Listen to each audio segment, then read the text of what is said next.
Okay, everyone. This is SAS-K, Skeptics and Atheists Society of Kenya. Thanks for tuning in. Today we're talking about wealth and poverty and why they exist. Yeah, so feel free to like or comment after. The first question I want to ask is when you talk about wealth and poverty, is money the determining factor? What comes to your mind? Is it money only that determines wealth and poverty, or are there other issues? First question, thanks. You can raise your hands. Yeah, is it only money that determines wealth and poverty, or are there other issues dealing with wealth and poverty?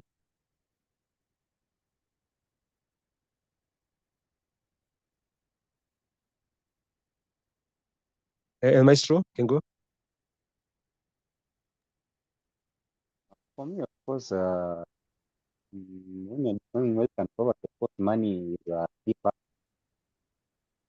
Because I don't think someone can be wealthy if he doesn't have money, something that is worth a lot of money. So, of course, for me, money is a fact. Money Only, and Maestro, only anything else? Only. Not, is there? money, number one, money, and two, if you own something valuable that is worth a lot of money, like maybe you can be, maybe your bank account cannot be having a lot of money, but you have a very big acre of land that is worth maybe billions.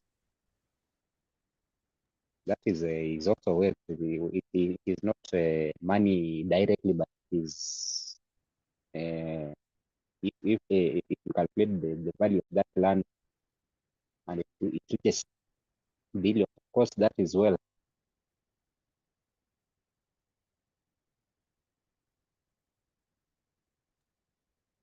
So, Maestro, according to you, there's money and also land. If you have a lot of land, you're also wealthy. Eh? That's what I got. Oh, I brought in land just to say that wealth does not mean money alone. Okay, thanks. Okay, Dorcas. Thank you. Dorcas. Okay. So you are asking, how do we assess wealth? Yeah, is money the determining factor, or the other issues that show whether you are rich or poor? Is money the only factor, or are there other things that will determine whether you're rich or poor? It's not just money. Money is kind of like the end game, but there are several other forms of possessions that can indicate whether you are wealthy or not. And this can include natural resources, like the example El Maestro has given, which is land.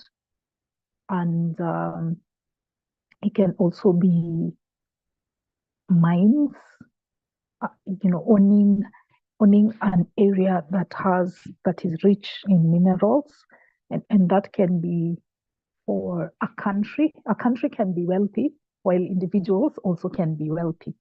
A company can be wealthy, and a company can also be poor.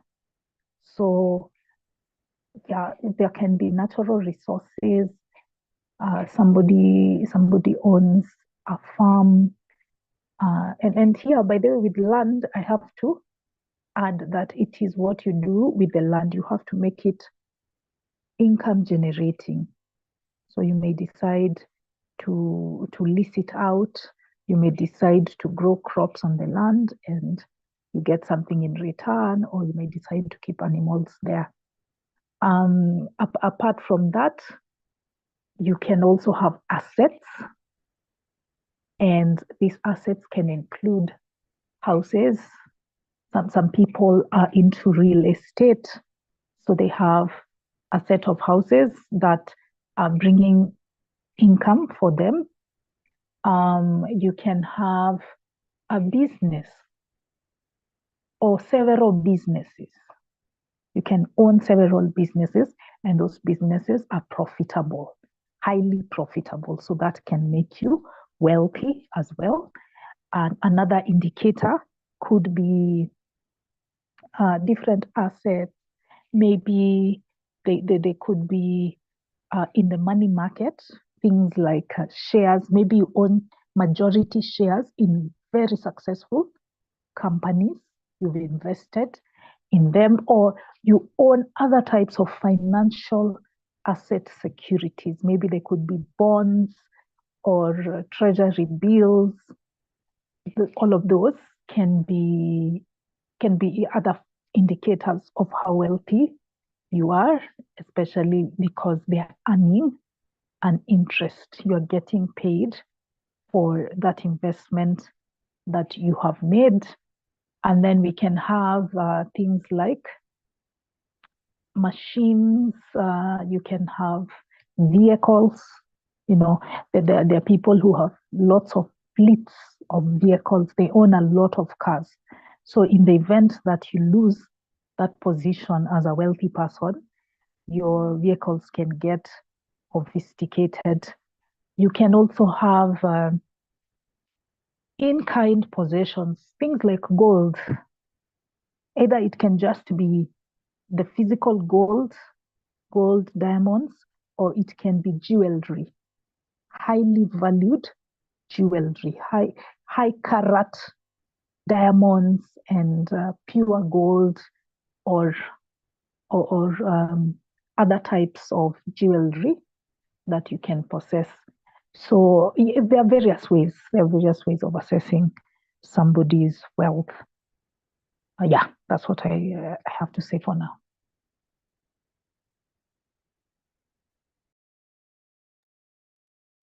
Experienced talkers. Anyone else? Is money the determining factor? Anyone else? Okay, fine. Maybe I can ask the next question. Is it safe to say wealth is a good thing and poverty is a bad thing, period? Is that a fair statement? Wealth is a good thing and poverty is a bad thing. Is that a fair statement? Thanks.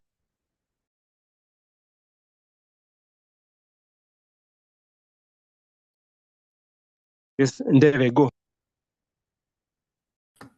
Hello, everyone. I might repeat something that has already been spoken, and I think we probably have defined wealth, and I don't know if we Not yet. have. Not yet. Not yet. Not yet. We haven't defined it yet. Sorry, we haven't. Oh, okay. And there is a difference, a very big difference between wealth and rich. Being wealthy and being rich is not the same thing. And of course, there's also the idea of the newly wealthy or newly rich. I wouldn't actually call them wealthy, I would call them rich, because there is a certain behavior of rich people and there's a certain behavior of wealthy people. And the newly rich people are disgusting. Sorry to say that, because they want to flash it out. How will you know? How will you know that they've made it if they don't tell you what cars they have or what they have? So you can tell that person that is newly rich. And when they get wealthy, they just keep quiet because they've got used to that. I mean, unless it is the Trumps who what they sell is their appearance of wealth. So these are things that we probably have to understand and we'll probably have to take into consideration. But we need to understand when they say wealth. So wealth can even be in terms of your status. You can be healthy. That is wealth right there, because you can go out there and do what you have to do. If you are not healthy, then yeah, that part of your wealth is gone. And I think just as I write, Dorcas was ticking out the things that we can be wealthy in, but I would just say, so how do we start? How do we start being wealthy? So we start by the changes in our behavior, and if possible, early in our lives, not later, because later you don't have a lot of time to make it and to enjoy it. I mean, you're not just making it for other people. So if we start early, if our behaviors change early, we can start by starting to build up our wealth. If our parents did not have wealth, I mean, well, if your parent had 13 children, it doesn't matter what they had, it's going to be split 13 times. There's not going to be very much. So, in other words, I'm saying if we can start early, we can start making our own wealth. And how do we start making our own wealth early on, even with a little income? Then it depends on where you invest. And the only money that is going to make you wealthy is the money that you save from your income. That is the money that is going to make you wealthy. The money that you save after you pay your rent, after you buy your food and you do your transportation, whatever is left or whatever you save is what is going to be wealthy. It is not your salary. I can testify to you right here that you're not going to invest, like your salary is not going to make you, it is not the amount of your salary, it is what you do with your salary that will make you, because if you are earning, let's say 200,000 Kenya shillings a month, but you're spending all of it because you have got a status to show, that money is almost of no use to you, because if you should lose that job, you can't even survive 1 month because you are not even saving anything for a rainy day. Forget about investing.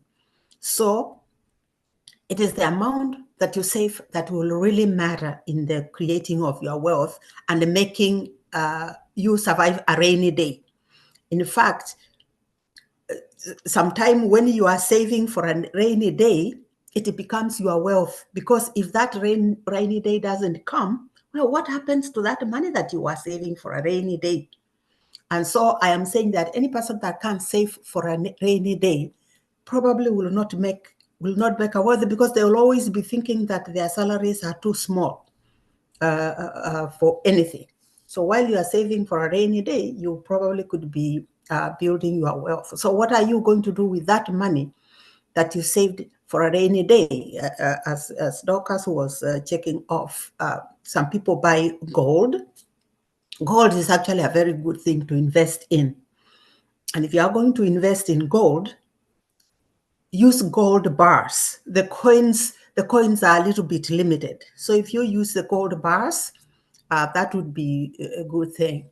I once saw somebody that had some really huge, I was cleaning for her. Because she had a disability. And I used to go to her house to clean. She used to work at 8, but before that, she would need to go to the gym and all that. So I used to arrive at her house, I think, 4 a.m. and help her get ready for work. And then after that, I would clean for her. And I saw these bars. They're huge. They were kilogram bars of gold. And I was gobsmacked completely. But anyway, and I do not know why she was keeping them at home. But yeah, she had that kind of thing. But you don't have to buy kilogram gold bars.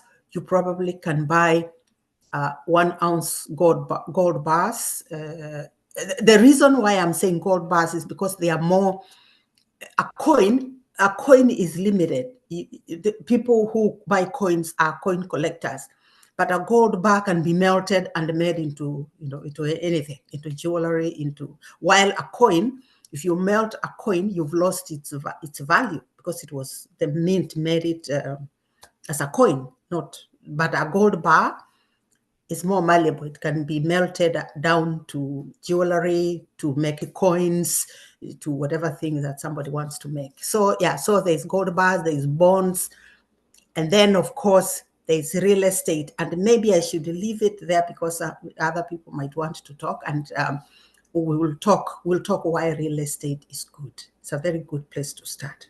Thank you. So, did you answer? Is wealth a good thing and poverty a bad thing? Did you answer? Did I miss that? Is wealth a good thing and poverty a bad thing? I will answer that one right away. Muriuki, is it good to eat or not to eat? Is it good to starve or not to starve? It is a good thing. Okay, fine, thanks. Okay, El I Maestro. don't like starving. Thank you. Okay, El Maestro, is wealth a good thing and poverty a bad thing? Of course, wealth is a good thing and poverty is a bad thing. If you do a poll like of 1 million people and ask them if would you like to be wealthy or would you like to be poor? 999, maybe the 99.9% will say they want to be wealthy. So what does that tell you?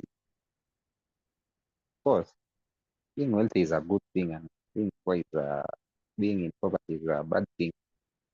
Because when you are in poverty, you can just be used by anyone, anyhow. Like in your like here in the case here in our country or in Africa at large, when people are poor, the politicians and the pastors always take advantage of them. Like just the latest case, I've been seeing videos going around there in Viga that people were being paid to attend the rallies of the president who is touring Western Kenya, and I've seen and the videos are there. If those people were wealthy, who would have batted an eye being paid 1,000 to go and attend the rally of a president? When you're in poverty, you're basically useless. So some people, the wealthy people, they'll see you as a useless or someone just who they can use. But if you're a wealthy person, no one can just be. At least you have your own principles and you can stick to them easily. Okay, I know I'm not saying that people who are in poverty don't stick to their principles, but sometimes when they see when money is presented, they can put their principles aside a lot of times, by the way. So of course, being wealthy is a good thing, and poverty is absolutely a bad thing. Okay, fine, thanks. Mwana falsafa.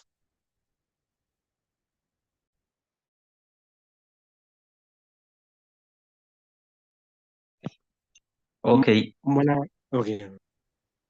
Okay. Oh, first of all, when you talk about wealth, maybe let us not get into the technicalities of the terms. I think basically we are dealing with it's more of it's basically economics. Maybe if it is not used in that a wider range. So, well, I will answer this. Perhaps, of course, this is my opinion. It is in the same way. Good, the opposite of good being evil or what. So I will use some Nietzschean way of defining it. If evil was bad, it ought not to have existed. But the fact that it exists, so it's the same way. It is the same principle I will apply to poverty and wealth. If poverty was not right, then it should not exist. But the fact that we have it, I think it's a reality. And so I can either say I cannot say it. All of them are just okay. We having poverty and wealth in the society. There are people who really somehow deserves to be at such a point, and that those who deserve to be at some other place. Okay, thank you. Okay, thanks, Mona Falsafa. Jokers?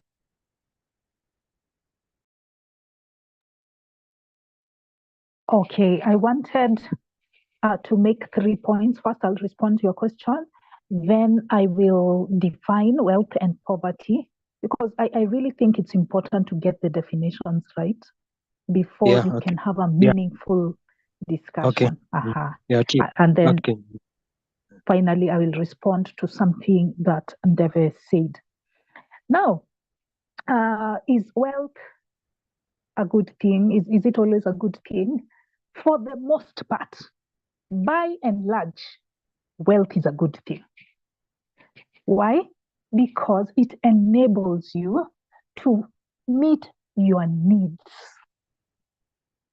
The way human society is set up, it is such that you require money or other associated resources in order to fulfill your needs.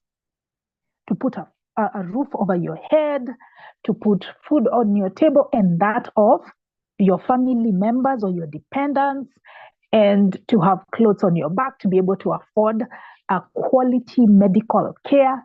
You guys know when Raila Odinga had that problem with his throat, he traveled to the best facilities in the world and got first class treatment there. Money is amazing. It can elongate your life. There are people who die not because of the disease, simply because they don't have money. Women who are giving birth, they lose their lives in remote areas because they did not have access to medical care. They're poor.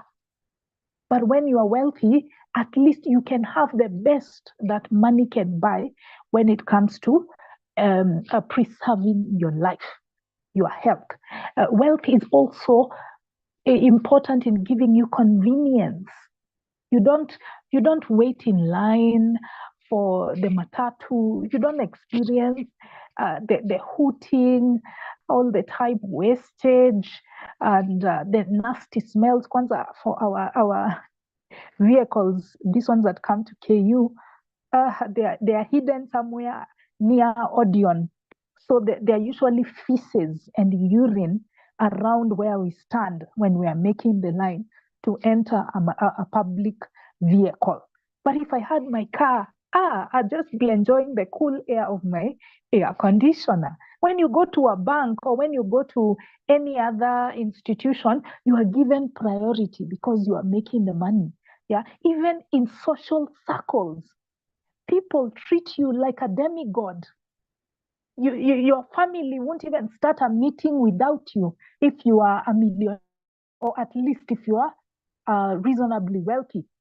They will wait for you. It buys you power, it buys you respect and honor, and by extension, self-esteem. It is amazing. Personally, the way Akina Sauti Sol said, I wanna be rich, I wanna be famous, I wanna have lots and lots of money. Yes, I do. I want to be rich. So by and large, it is good. However, we must always acknowledge a downside to something. When you are wealthy, often, especially if you are self made and you are running multiple businesses, or you have a large business, a very, very large business, maybe it's international, that you're trying to run, or you've got a big portfolio of investments, and there are so many people that are depending on you. There's so many moving parts. There's competition and sabotage from rivals, from politicians, from all these things. There are a lot of moving parts that are involved in being wealthy and keeping your wealth. So it can be very mentally stressful. So there's that aspect. Many rich people don't sleep at night because they're always worried. Some of them, okay, not all, but those ones that don't sleep at night worry that they might lose their wealth. There might be something here and there that will come which will prevent them from holding on to what they have. There's also the problem of expectations. Maybe experts that Stanoya can tell us is our treasurer, and we are always disturbing with money. And even I believe Juliana told us that there's so many expectations placed on her by her family. And even Stano was telling us some other time when we had a related discussion about how challenging it has been to help others while managing expectations. Sometimes just telling them no can be very disappointing to them, and they're always bothering you. They're always bothering you. Please give me this. Please connect me with that. And it can be a tall order. And then there are some people who get wealthy through dubious means. So you also are likely to be unsafe. You are likely to be unsafe because the people you sabotaged to get to that position might be looking for you, or you might be afraid of the law, that the law will eventually catch up with you. You know of our politicians, some of them have used drug money. They are drug smugglers, and they've used that to campaign and get into politics. But then they're very self-conscious of it because somebody might call them to account. So that's the other side of that argument. Now, on definitions, I wrote down the definition of poverty. It is lacking resources to meet your basic needs, like food, shelter, clothing, water, and healthcare. The World Health Organization, or not the World Health Organization, but the United Nations, uses this indicator. If you earn less than $1 a day, you are poor. $1 is 200. Okay, these days they say it's 200, but currently it's 100 shillings. So if you're making anything less than 200 shillings a day, you are poor. You cannot meet your basic needs on that. And what is the situation in Kenya? Why? We are doing badly. There was a survey that was done last year. Was it last year or 2023? I think it was 2023, which revealed that only 3% of Kenyans make more than 50,000 shillings. Only 3%. Just imagine. Yeah. Then it has been found in between 2023 and 2024, 16% of us are poor. The number of dollar millionaires or billionaires are 0.01% of the population. And 38% of Kenyans do not earn an income. 38%. We are doing badly. We are a highly unequal country. Only a few people are billionaires and millionaires. As I said, 3% found that people earn 50,000 and above in this country. So when we were calling Mr. Ruto, President Ruto, out in terms of undelivered promises and unemployment, this is where people are coming from. How do we define wealth? Wealth is having sustainable financial resources. Wealth is having sustainable financial resources, and being rich is having a lot of money or income. So you might have a lot of money or income, but it's not sustainable. As David said, you might be using Doctors, 1 minute. your... Doctors, one minute. Doctor, say 1 minute. I heard you.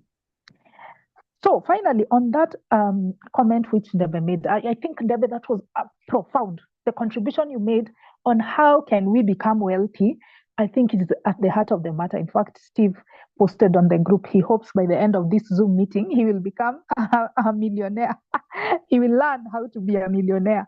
And I'm hoping that as we continue, we will get into how people become wealthy.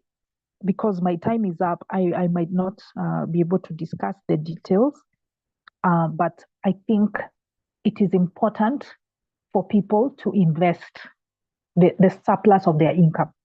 So you start by earning an income, you save, and then you invest it.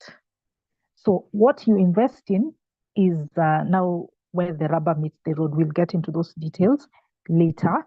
And this will be a case of do as I say, not what I do, because I am definitely not wealthy. I'm not poor, but I'm definitely not wealthy. I just read material from financial advisors on how we can become wealthy.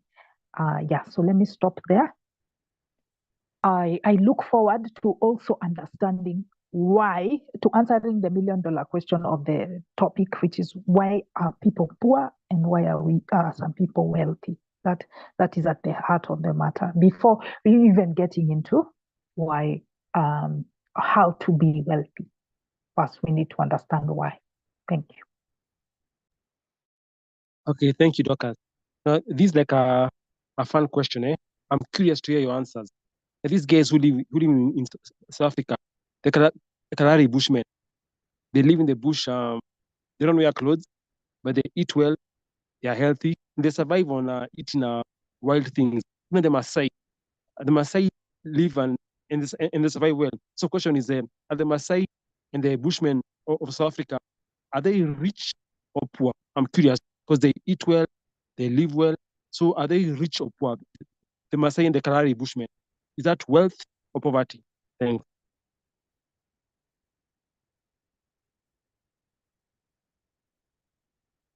Okay, David. All right. Maybe if we look at the definition of rich again, then we might decide whether they are rich or poor. So if riches can be, I'm going to stay with riches, not wealth. It can be, you can lose your riches, even you can lose your wealth. It can be temporary, but wealth is harder to lose than riches. So riches can be income. Riches can be you have what you need to live for, or wealthy can be you've got all you ever needed and all you will ever need. You have it. You have all you ever needed, and you have all you will ever need. I don't know about the other generations. And I think you are wealthy, but particularly if you are also healthy. So maybe the Kalahari Bushmen could be healthy, but now I am going to ask you. The Kalahari Bushmen used to have, even the Maasai. Remember, where I come from, where I grew up, we bordered the Maasai. They are our neighbors. And so when I was a kid, we were always at the risk of being killed by Licheveleli's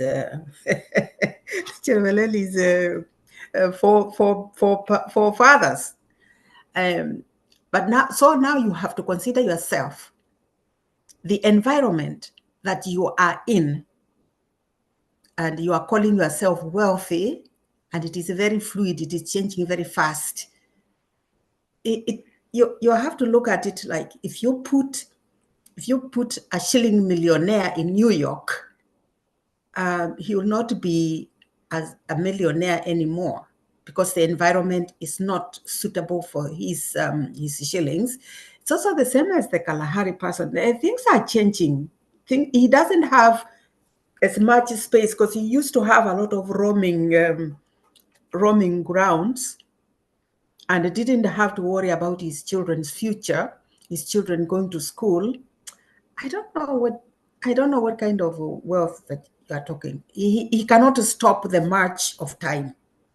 So unfortunately, if he does not march with the march of time, they don't even have a future if they don't march with the time. That time is not going to go back and give them all their roaming grounds. They don't have it. When I was young, and the Maasais never even sent their children to school, they always just relied on their animals and nothing else. That is no longer anymore. They do not have as much land to roam. They can't even come to steal our cows anymore because the laws and the chiefs on both sides make sure that does not go on anymore. And it hasn't gone on since the 70s. the chiefs on the both sides have said, no, that's not going to happen anymore. The laws of the country do not allow for that. So you can see that, yeah, you can't just call yourself wealthy by saying that I'm going to remain the way my foreparents were, and they were very, very happy and they were healthy. Fine, you can do that because of the march of time. So there, I cannot call them poor, but I can just call them poor at managing the march of time, or rather seeing clouds always mean rain. If they are not reading the clouds right, then they are not managing their time well, and their future generations will have a problem with that. Thank you. Okay, David, and if I say that at the moment, the Kalahari Bushmen and the Maasai meet all their basic needs, is that accurate? At the moment, they meet all their basic needs. Is that accurate? What Maasais meet all their basic needs? There is no land in Kenya for the Maasai to roam. You remember they used to roam all over the place, up to Nairobi, up to wherever they could go. The places near my place, the places where they would go to roam and graze their cows are gardens, they are farms, they are people's farms. They can't go there. They've been what can I call it? They've kind of been boxed in by the situation, by the march of time. There just is not there's no land to roam. So they can't do that anymore. So I think then doctors, sorry, David, then they are poor. Then according to what I'm hearing, they are poor. They are poor. Then according to what you're saying, they are poor, right? If they are not going to change, they are not going to change their way of doing things. If they are not going to invest in the future, in a future that does not exclude everything, that does not just only include their cows roaming all over, but a future that adjusts to the march of time, the situation, the environment that we are in. If it is global warming, they have to adjust themselves to global warming. If it's global cooling, they have to adjust themselves to global cooling. If it is population, they have to adjust themselves to the fact that there is no place to go and roam with their cows. Okay, thanks, doctor. Yeah. I think doctor, David. Okay, yeah. Then okay, now the causes of wealth and poverty. Like if I give an example of Donald Trump, he came from a wealthy family, but at time came he was bankrupt. He was very bankrupt. At time he was struggling. He was in debt. You know, even Trump himself, despite coming from a rich family, at times he had serious issues. Then somebody like Chris Kirubi, he came from a poor family. Then he managed to get wealth. So wealth can be luck. Like you come from a rich family, but despite that, things can go wrong. Like Trump, I think Trump is very strong because he went bankrupt and came back. Because Kirubi came from a poor family and got wealth. So what causes wealth and poverty? Is it luck? Is it hard work? Is it education or what? What causes that? Thanks.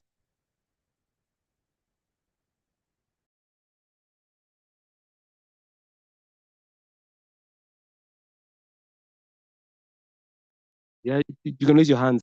Is it education, luck, hard work, bad luck, or what? What causes wealth and poverty?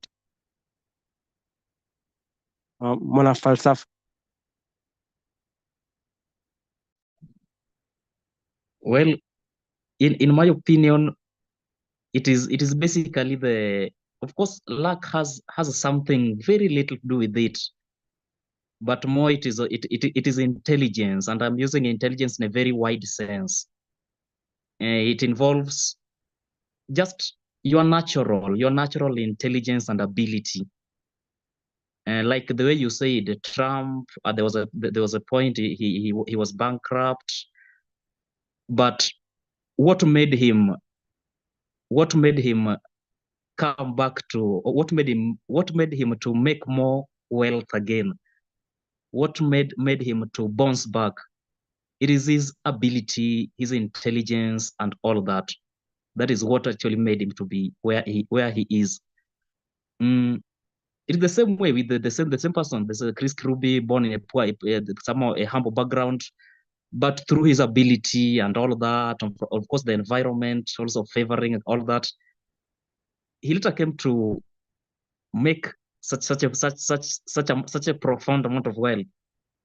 So luck has something to do with it, but when it comes to probability, it is 80. I can give it above 80% chance that it is intelligence that makes somebody to be wealthy, another one person to be poor. Otherwise, thank you. Okay, thanks. Falsafa, what if I say Donald Trump, because he came from a rich family, he might have genes of wealth. Then Chris Kirubi, who comes from a poor family, worked harder than Trump, because Trump came from a rich family, but Kirubi came from a poor family. What if I say Kirubi worked harder than Trump? Is that accurate? Well, hello. Yeah, I can hear you. Yeah, just go ahead. Oh, it is not necessarily hard work. Of course, hard work. I don't know whether even intelligence can be narrowed. You can narrow it down to just hard work alone, because there's this say that a donkey, if hard work alone can make you rich, then the donkeys would be rich and will be wealthy. So it's not just about hard work, but it goes beyond. Any person can work hard, and we've seen this even at school. They really study a lot and all that, but eventually when you see the outcome, it's somehow not as per the input. So it is there are things that are just beyond your control, that they're just inbuilt, that can deny you the chance to become a rich person or become a wealthy person. And that's why I I made a statement earlier that poverty is not totally a wrong thing, but when you find yourself, when you've struggled and you've done your best, but you still remain in the same bracket, then you should not blame even the society. You should not blame any other person. Just try to, if as a wise person, of course you can be poor, but some are wise. So as a wise person, you understand the situation, and then you just understand that there's no one to be blamed. There's no situation to be blamed. You tried, you did your best, but that is where you are, depending on your ability and luck also. Okay, one last question. Can I say Trump had a head start? Is that fair? Trump, as compared to Kirubi, Trump had a head start because he came from a rich family. Is that fair? Yeah, of course, but yes, he had that.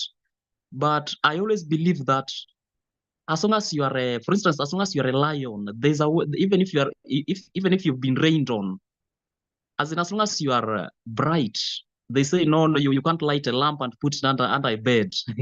As long as you are bright, no matter the situation, no matter the society, no matter the conditions, as long as you have that inbuilt ability, you will outgrow any situation and will achieve whatever you're supposed to achieve. As in, you are a seed. As long as you're a seed of greatness, that greatness you're gonna grow into becoming that. Okay, thanks, Mwana Falsafa. Dorcas. Okay. I believe that the reason why, let me just tackle wealth for now. In my next contribution, I will talk about poverty.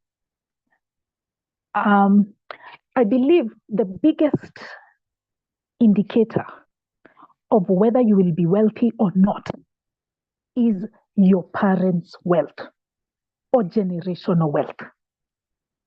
That is the most likely predictor of wealth. If you are born into a wealthy family, chances are you will be wealthy. And if you are born into a poor family, I'm sorry to say, chances are you will be poor. Social mobility is rare. In most capitalistic societies, social mobility, moving from one income class to another, from poverty to wealth, is very rare. Most people are doomed to their station in life. Dorcas, you're killing hope. You're killing us, Dorcas. You're killing us. You're I'm killing us now. sorry. Reality is tough. We are skeptics. Yeah, we are all about reality. So it's painful, but it's true. And why is this the case? Why is it that being wealthy is a very likely a predictor of you becoming wealthy as a child of a rich person? There are various reasons. Number one is if you need investments, if you need startup capital for a business, you can always get it from your parents or your relatives. Take the example of that Donald Trump that you have cited, Elon Musk, one of the wealthiest men in the planet, also got a loan. In fact, many people were mocking him at he got a small loan of, is it $1 million from his family. So Elon Musk also got a leg up from his family. His family own mining rights in South Africa. So that's Elon Musk. Jeff Bezos also got assistance from his parents or his family. So if you require startup capital for a business, then you can always get interest-free loans from your family. But if you don't come from a rich family, then you've got to go to financial institutions. They are going to charge you exorbitant rates, and they might not even give you that startup capital because a startup is a high-risk venture for them. They prefer working with already existing businesses. So that's one way. Another way is through the educational system. In fact, there's this guy who wrote the book, The Myth of Meritocracy. Rich people game the system in order to make you think that they deserved to be there when it was actually their resources that got them there. So in other words, I'm saying it's luck. Essentially, this point I'm making, it's all about luck. If you're lucky to be born into a rich family, then chances are you will be rich. So the second way they do it is through education. They take their children to the best schools, starting from kindergarten, best schools. And then they hire tutors in the event that the child's performance declines just slightly. They have all of this, the best tutor in mathematics, the best tutor in science, etc., to work with them privately so that they have a leg up over others. Then they also pay extracurricular activity tutors, people to teach their children piano, how to play maybe a particular sport. They have all these private tutors such that when the child is applying to go for university, they are given a priority because they have all of these extra credentials that their parent paid for. Then on top of that, when they get to university level, their parents can afford private tuition. In fact, I was surprised when I was watching a documentary about Kenyan pilots, and almost 80% of them were Indians, Kenyan Indians. Because we know most industrialists in our industrial area here are Indians. Yeah, they're the ones who have the money. Even most shops in the CBD, walk all over uptown and downtown, you will find that many shops are owned by Indians. So that community is highly wealthy. The Asian community in Kenya is very wealthy. And they can afford all those exorbitant fees that are charged for aviation. The poor Kenyan who would like to do such a lucrative job, because being a pilot earns you a lot of money. You are very likely to be financially okay once you start practicing as a pilot. The poor Kenyans cannot access that. They can't. They only depend on sponsorships, which are very narrow. They have only limited slots. But when you are wealthy, you can take your child to those fancy schools and you can pay all of those university fees and they will become successful. Another way that they do it is through gaming the political system. So they sponsor politicians or political parties during campaigns and then require them, when they become elected, to pass laws that favor the rich. Somebody like Donald Trump, during his inauguration speech, he was saying, drill, baby, drill. It is those rich people, those billionaires, who are telling him, you need to pass policies that don't give a damn about the environment. Don't care about the environment. Let us pursue our financial goals by accessing all of the petroleum products that we want. So drill, baby, drill. That's a result of the behind the scenes efforts that those rich people engaged in. Yeah, they also game the system when it comes to other policies that affect doing business. So, for instance, in poor countries like some African countries that are resource rich, let's take the example of Zambia. Zambia is endowed with a lot of copper, and 80% of the copper mines are, not even 80, I believe it's 90% or beyond, they're all owned by foreign multinationals. And those foreign multinationals engage in tax evasion. They take they change their location to be in tax havens like Luxembourg, and so they're not able to pay the Zambian government the money that they deserve. So even if copper prices go up, in fact, copper prices went up in the 2010s, Zambians were still very poor. Many of them were living on less than $1 a day, despite the copper prices going up. Why? Because those rich businessmen were using tactics, manipulative tactics, to avoid paying taxes. So they game the system in order to cement their position as rich people.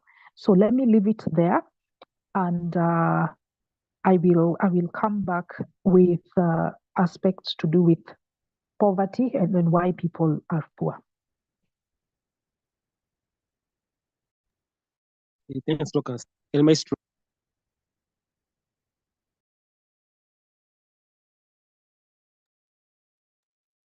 El Maestro. Okay, thank doctors. They talked about a family, but for me, I want to emphasize about environment.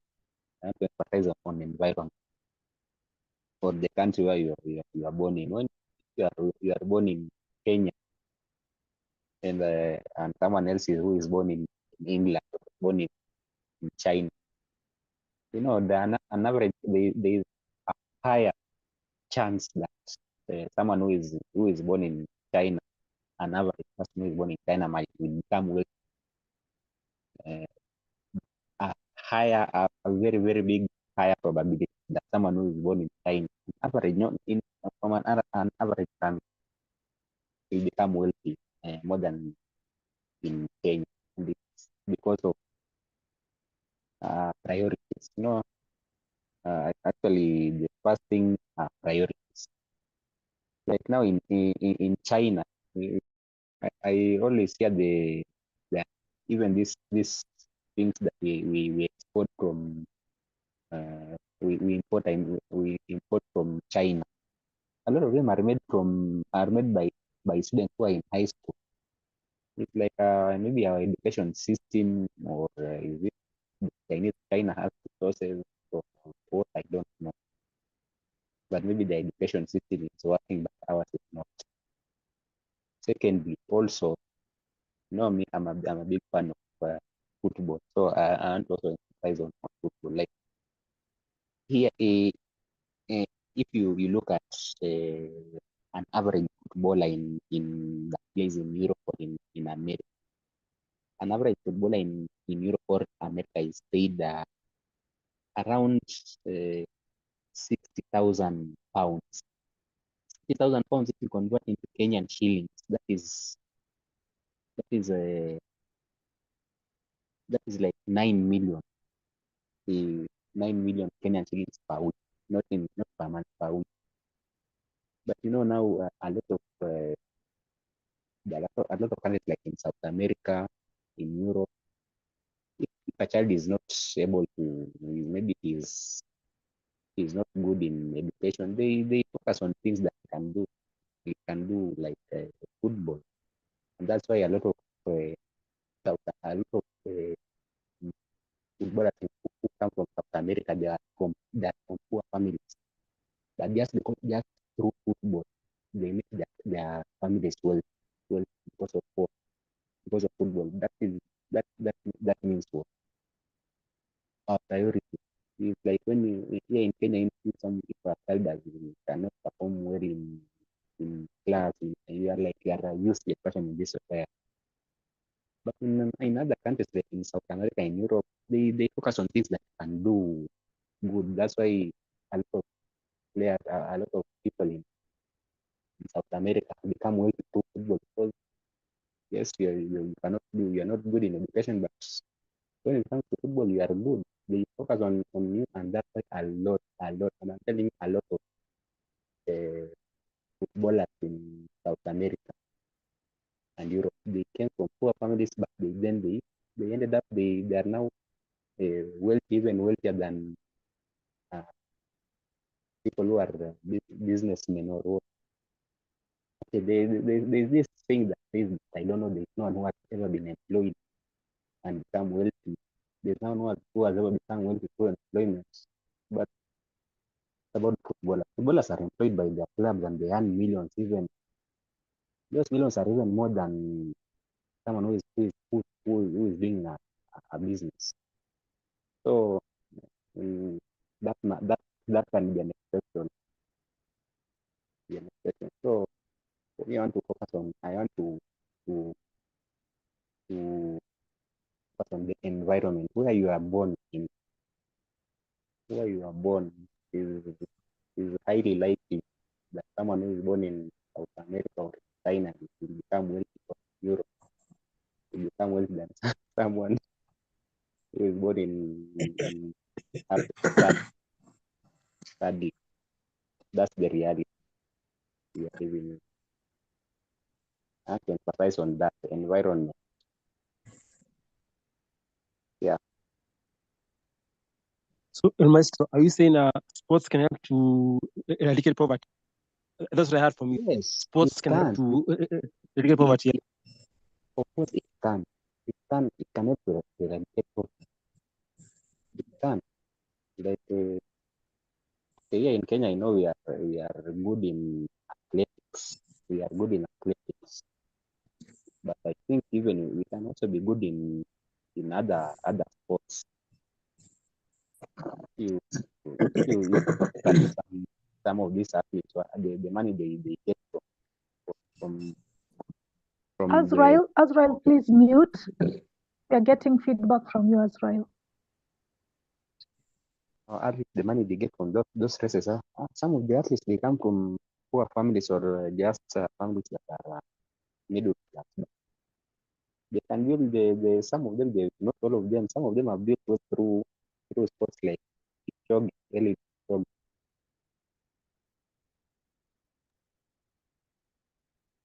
In fact, Messi came from a poor family. Am I right? Messi. Oh, Messi came from a poor family. Yeah? Of course, Messi came from a poor family. Okay, thanks. Okay. Now he's one of the richest people in the world. Yeah. Okay, thanks. Okay, Endeavor. Thanks, Muriuki. I think there are, and I know there are people who were raised by poor parents who had not invested in anything except in these children's education, and some of those parents probably could not afford the education for those children, but those people became successful because of what they saw back home.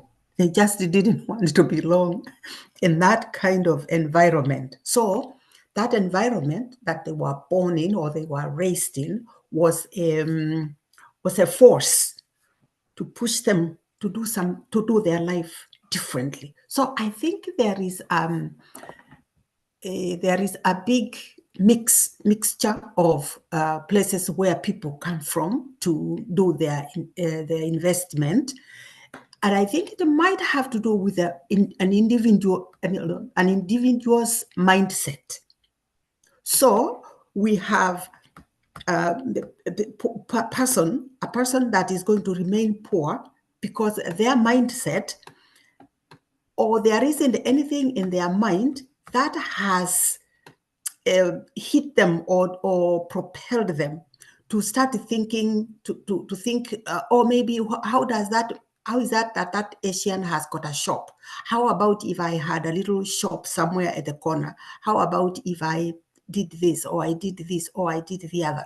So I think we have to look at those things other than just the environment that somebody came from. Because even in a village, there are people who go ahead and open a little kiosk to sell ABCD. How is it that that one person came up with that idea while the need was there all the time? So I think it has to do with somebody's mindset and how, I'm going to use the word woke, how woke they are to the needs of the people. That yeah, if I open it, somebody will come and drink my tea, somebody will come and pay me for my tea, and so forth and so on. So I think there's that kind of mindset that here you are, you're struggling to meet your basic needs, in which case you are defined as poor, and then you start thinking, well, wait a minute, what can I do to get myself out of this place? So you're not even looking to be rich. You're only looking to get yourself out of a situation. But then again, there are people who are in a mindset that I can't afford it, I can't afford it, I can't afford it. Then that person probably has got a different mindset, and maybe their children will be also grow up saying that I can't afford it, instead of thinking, how can I do it? Because that is a different mindset of how can I do this thing, instead of I can't do this thing. So I think we have to try to deal with that kind of mindset. Is there a mindset that can take us from where we are with whatever we have? It could be your gift of music. It could be your ability to run a marathon and get 20,000, because I think a Boston Marathon winner gets 20,000 US dollars. Hey, that is your legs. They grew up in your mother's womb and they are yours. Go there and do that marathon if you can. Or maybe you are a sports person of a different kind. You can do you do soccer. Go and play for Madrid or whatever, El Maestro's best team, and win. Get the best that you can get out of it. Or maybe you are a musician. You can play instruments. You have got a music band or something. You produce music. So I think that is where somebody says, how can I do it? How can I afford it? How can I get from here to there, because I'm tired of being poor? How can I, not that, oh, I am so poor, oh, I am so poor. No, how can I? That is the mindset that can uplift somebody from a situation, from one situation into another, and then into another. And that probably can also propel somebody from being rich to being wealthy. I think we have to also say that environment, yes, but also mindset. Because if you are in the shilling environment, we are not asking you to be a dollar millionaire. We're just asking you to find how you can afford to live in your shilling environment. If you are in Korogosho, we are not asking you to move to Runda. We are asking you to make the best of Korogosho. How can you sell something to somebody who is in Korogosho and make a living for yourself in Korogosho to start with, before you can look into how you can move to another place? So yeah, so I think we have to start in the environment that we are in, and then move on from there. But we have to have a mindset that is going to be able to move us from the environment that we are in. Thank you. Okay, thanks, David. Okay, before Dorcas speaks there, I'll ask this question. David, you can answer this question and anybody else. So is it fair to tell a child from a slum, it's not a must you're rich. Just provide for yourself and your kids. Is that a fair statement? To tell a child born in a very, very, very poor slum that it's not a must you're rich. Just provide for yourself and your family. Is that fair, David? Are you telling the child or you are telling the parents? The child. If he's born, he's a poor family. Tell him it's not a must you're rich. Just when you grow up, have enough for yourself and your family. Is that good? Is that good advice? I don't. No, because nobody can tell you where you want to go. Only we tell ourselves how far we want to go. But sometimes some of the things that are put in our minds when we are young can also be destructive. But I always say that when we grow up a little bit, the heck with what my parents were or what they told me that I would be. I am not it anymore. I now have to chart my own way, in spite of the environment that I find myself in. So yes and no. Some things we hear as children can be a little problematic. But we grow up and chart our own way. Because are you going to tell the person that came from poor families that Kirubi, he made it because his parents told him that he couldn't make it, or because his parents told him that he can make it? He went out there early in the morning or in the rain and in the sun, and he did it.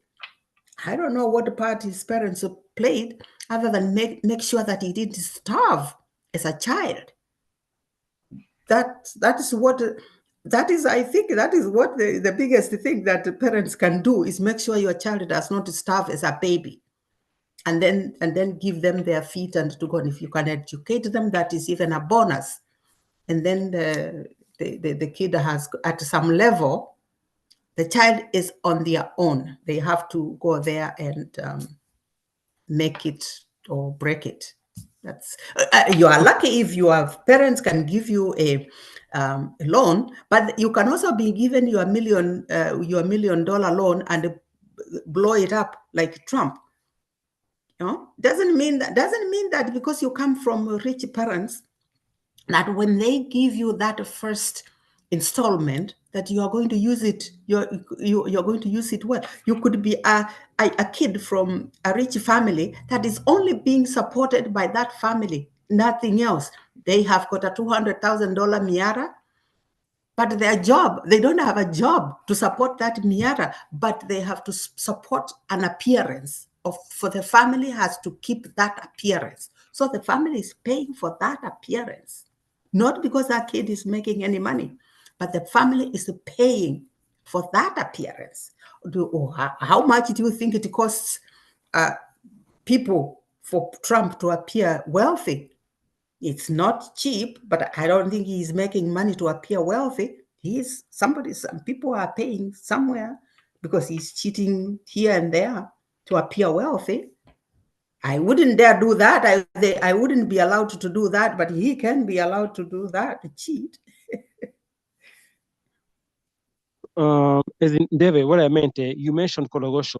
Like tell a kid in Korogosho, Yeah. be the best in Korogosho. Don't go to Karen or Runda. Be the best in Korogosho. How is that? Be the best you can be in Korogosho.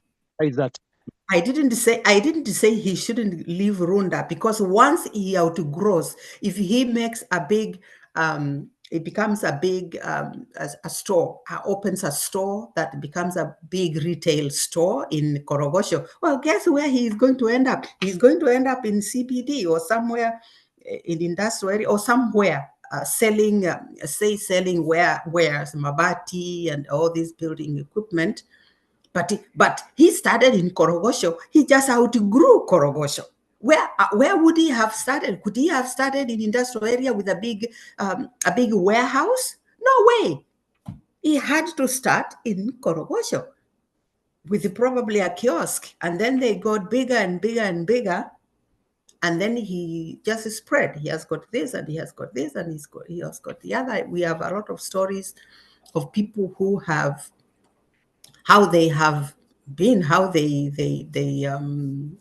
how they became big. One of the person that owns one of the big malls in Nairobi used to be my friend, and he told me they started a transportation company, and they used to transport tea huko Kisii with an ox cart.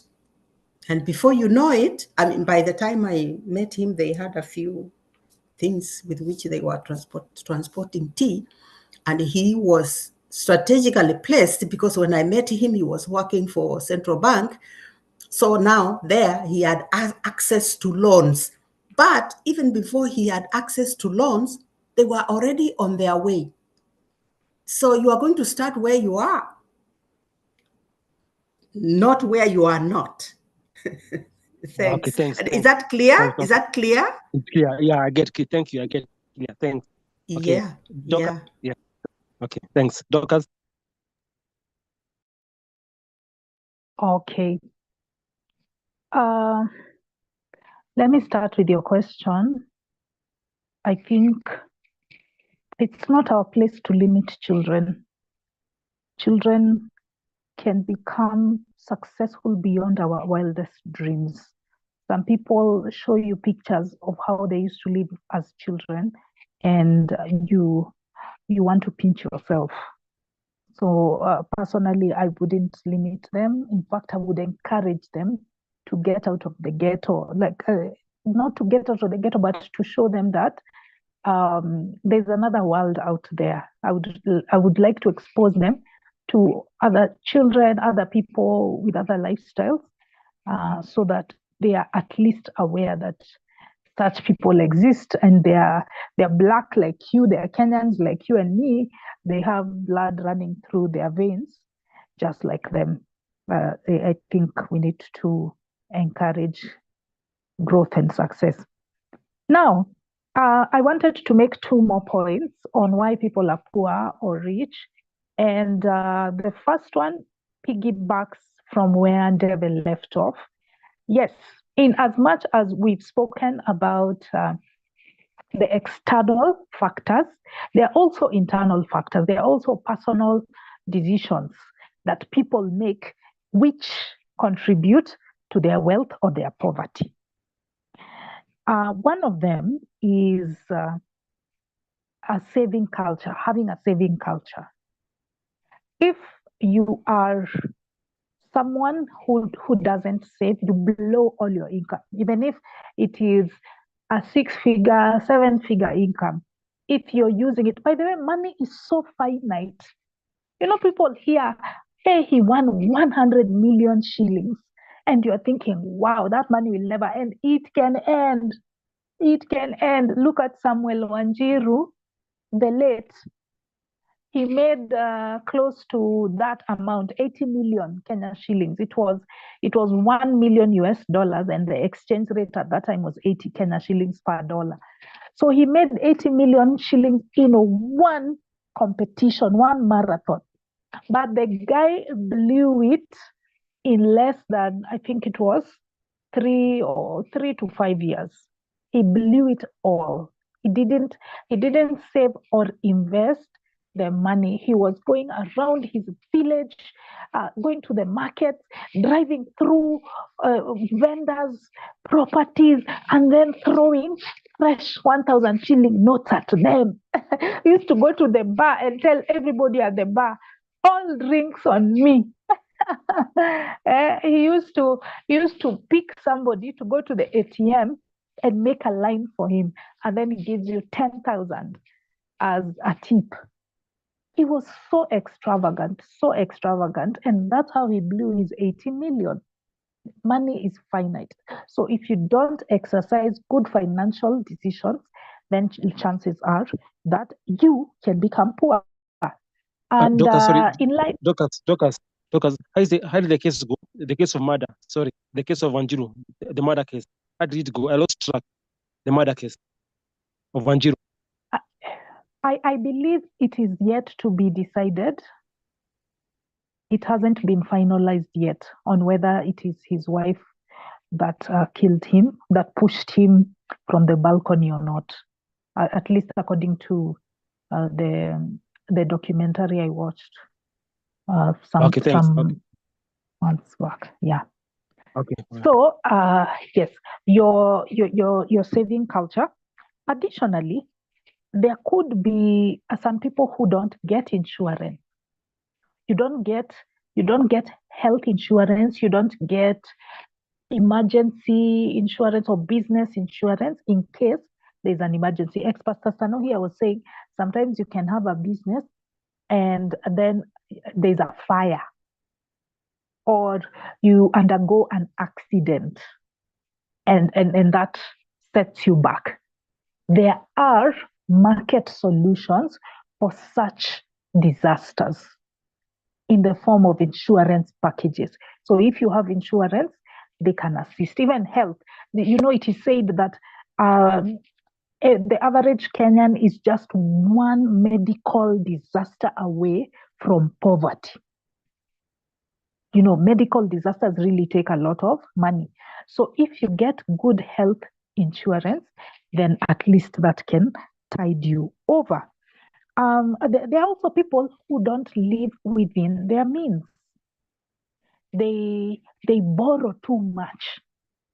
I keep saying borrowing is not bad, but if you borrow for luxurious items, for non-essential items, or for needs that don't generate income, you're buying you're getting a loan in order to buy furniture in your house or to pay for your children's school fees.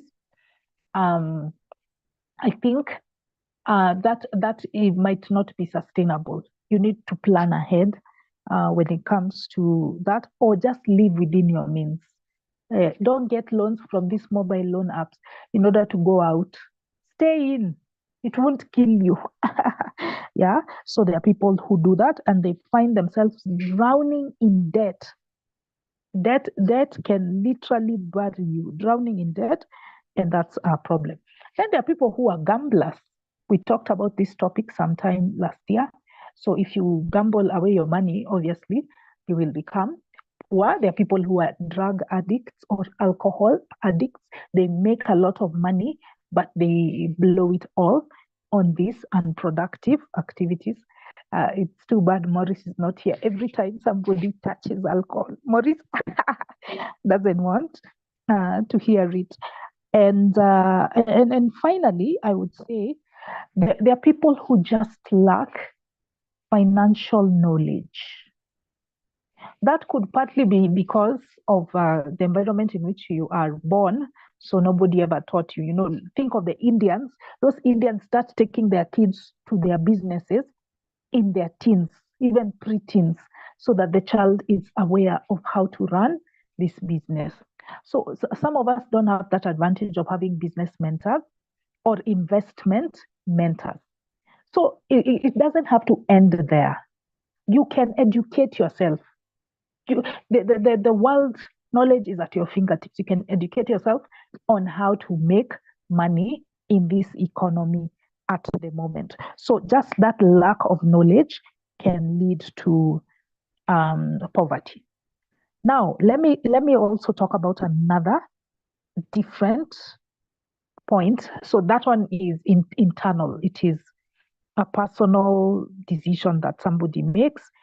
They might not have the knowledge. They might make all of those bad decisions like getting loans or not living within their means. Oh yeah, and by the way, under that point of growing your money, I think it is important for people to look at problems that society has and to solve them. Do people have a lot of blackouts in your area? Then come up with an innovation from solar energy or other natural resources. Is there a problem with water? Does Nairobi water keep letting you guys down? Then come up with ways of meeting that need. If you meet a need, it's very likely that you will become successful. Now, let me finish up on the other side of the coin. Lucas, 2 minutes, 2 minutes. Okay. So the other side of the coin is still on external factors, but we mustn't give up and say, okay, because these are external factors, woe unto me if I'm born in such a place or in such a situation, then that's it. No, there are some things we can do as Kenyans to avoid landing in those situations. So this point I wanted to make is on war and political instability. If you are in a country where people are at war, then it's very likely that you will be poor. The poorest countries in the world, like Bashar's Syria, Afghanistan, here in Africa, Democratic Republic of Congo, and Burundi, they are constantly at war. My friend went to work for an NGO in the Congo. He was telling me that you walk from here to here and you're going to meet rebel leaders. You're going to meet from here to, from where I live, Kawendani to Gedorai, I'm going to meet about 4 different rebel groups, and each of them want the money that you have with you. If you don't have any money, then you give them the foodstuffs, because many of them are farmers or many of them are miners, artisan miners. So you give them some of the cobalt or coltan or gold that you have mined for the day. So you'll be poor. Yeah. So I think war really matters because of the inability to just govern. You can't farm, you can't do business, and you can't even attract foreign investors in your country. I watched a documentary about Burundi and how they are living, and it's such a pity. It has been an unstable country, a politically unstable country for the longest. So let me leave it up there. But I'd like to ask members, what do you guys think about the role of family planning? Having many kids, does that contribute to poverty? Thank you. Doctors, nikujibu hiyo. I think, doctors, you know my answer. Of course, if this sex of your is a major problem causing poverty, because having sex with no plan, that's a major cause of poverty. Then Steve, you're asking 2 questions. Steve asked in the chat, so if you're not poor, no wealthy, what are you? That was Steve's question. If you're not poor, no wealthy, what are you? Then he also asked, does CBC have a focus subject on matters financial, empowerment, and education, not the business that you two are taught, balance sheets and entrepreneurship? That's Steve's questions on the chat.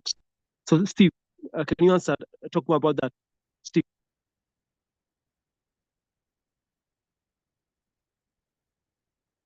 Steve, are you there? You can talk about your question. Is Steve there?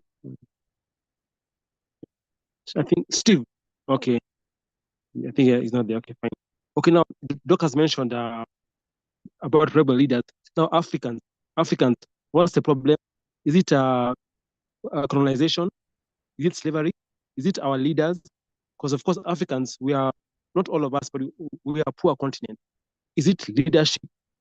Is it a lack of education, lack of innovation? What's wrong with Africa that we are somehow poor compared to other continents? What's wrong with Africans? Thanks.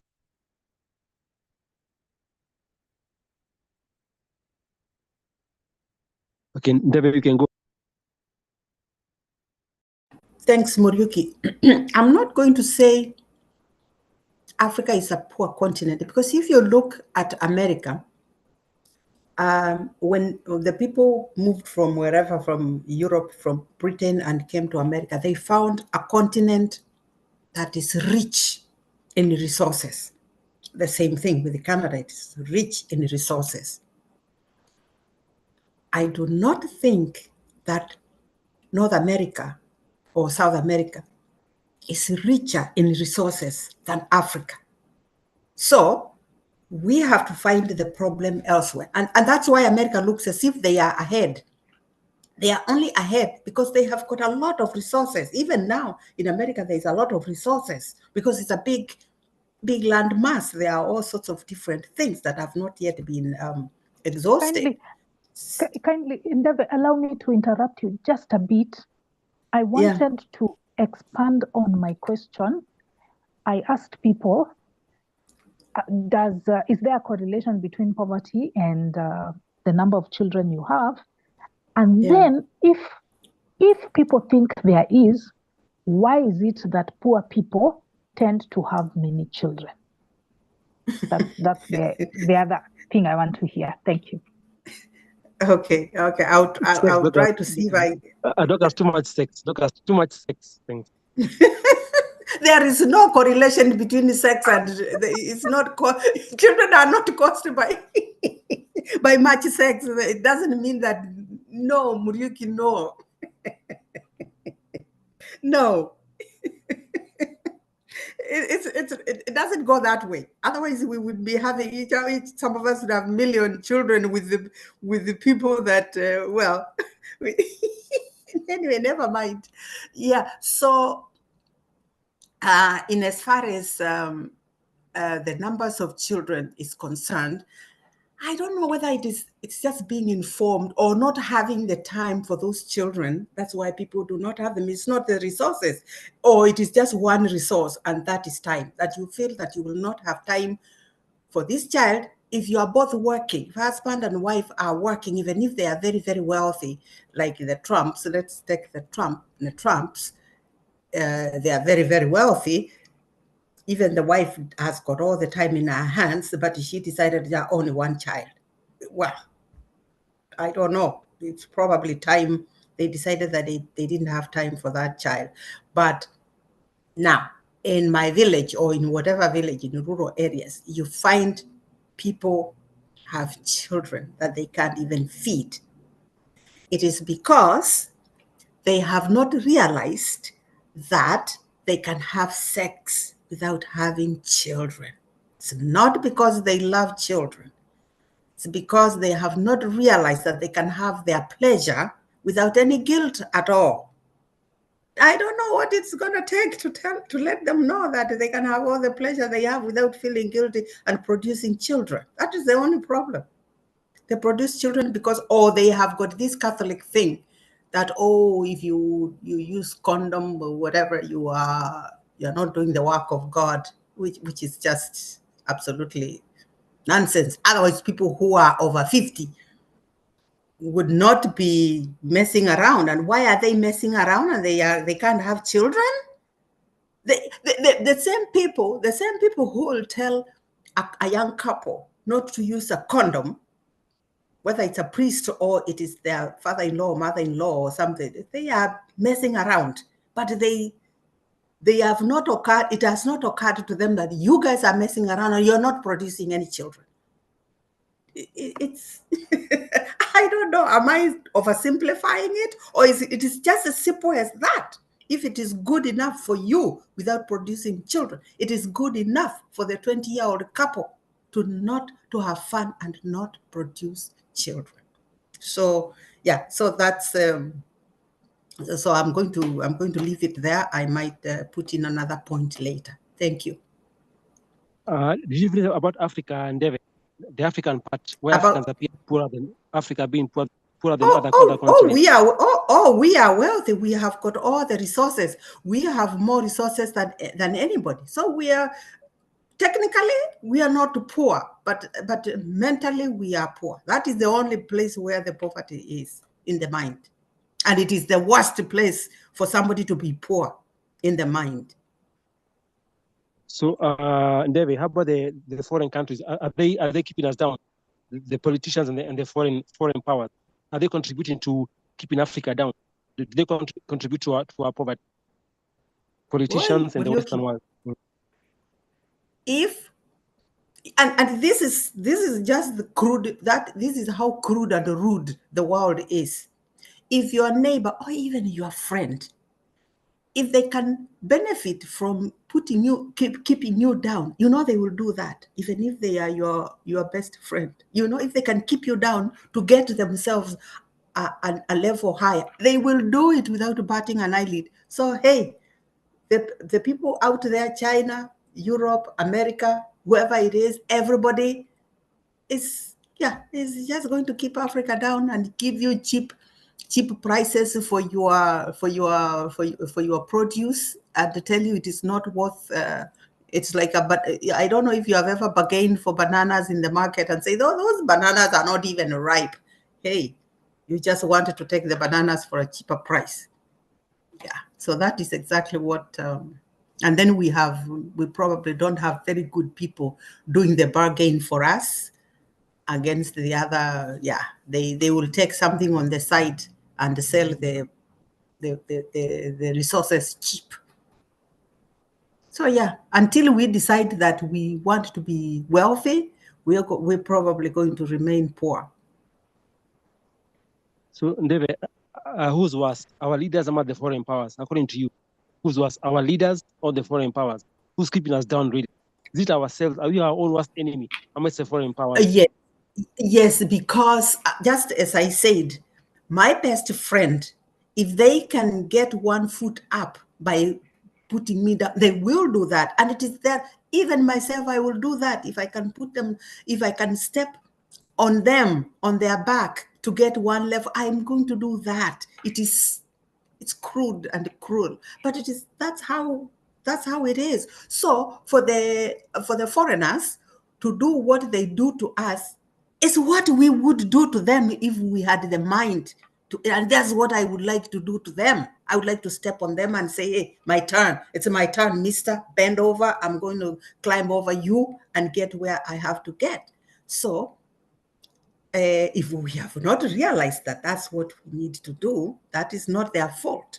They are doing what they would do for themselves. We have to do what we have to do for ourselves. And yeah, and the devil take the one that we are going to be taking from, because we probably are going to take it from somebody. We are going to be not robbing, but we are going to be trying to get the best deal from whoever it is. And if we take a little bit from the mouths of their children, well, so be it. Okay, thanks, Neve. El Maestro.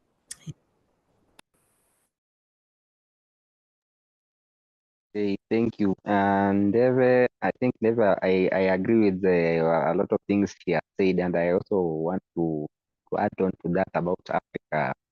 Yes, Africa is rich, but our politicians, they are sold us out, and also this thing called the religion. Also, I think it's one of the contributors to why we are poor. One of the contributors. This is why we always talk about it every day. Is one of the contributors because it enslaves us mentally. People are already mentally poor, and then religion adds that it enslaves us completely. So, but I wanted to. I don't think I can add more. I wanted to answer Dr. question about the correlation between having many children and being poor. I think for me, in my perspective, is this: the reason why a lot of poor people have many children. It is because and rich people, they have little children, because when a poor person, they when they think of having a child, they think of what this child will do for them when they grow up.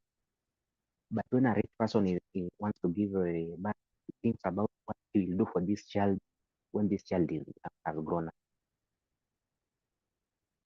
That's why, so the reason says, why should I have now many children? And let me just give back to one or two, and I give them the best life. But then this poor person, he wants to have many children so that they can be, maybe one of them might be successful, so that he can take care of him when he can now send for for for him when when he's all grown up, or when he has already taken him to school, when he's now employed, or when he has gotten a job somewhere, can now be depending on this children. So now he decides, let me have many children so that I can be getting money from this one, this one, this one, this one. I think that's the mentality.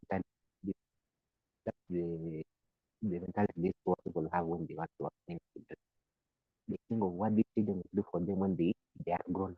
But a rich person, he thinks of what he will do for the child when the child has grown up. That's why you just say, let me have 1 or 2 children and I'll Unless you're give them breaking, the best life. unless you're not clear, you're breaking somehow. You're not clear, you're breaking.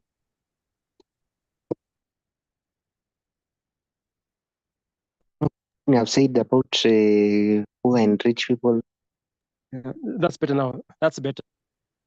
Okay, so I was saying, let me repeat. I was saying, when a poor person wants to give back to children, they think of what these children will do for him when they have already grown up. But a rich person thinks of what he will do for their child when their child has grown up, when their child is growing up or when they're grown up. So a rich person decide, let me just have 1 or 2 children and I give him or them the best life. But a rich person now, since he's thinking of what this child will do for me when I've grown up, he decide, let me have many children so that maybe this one can be lucky, this one to be a lawyer, maybe I'll be lucky, this one can even be successful and be making millions so that he brings it back to me. You know, a poor person, maybe they look at the child as an investment. That's why they give back to many children. That's the perspective I think I have on this thing, why poor people have many children and rich people have few children. Rich people, they only think of what they'll do for their children. But the poor people, they think of what their children will do for them. That's it. Thanks, Maestro. In fact, I know somebody here where I am, country, he passed away.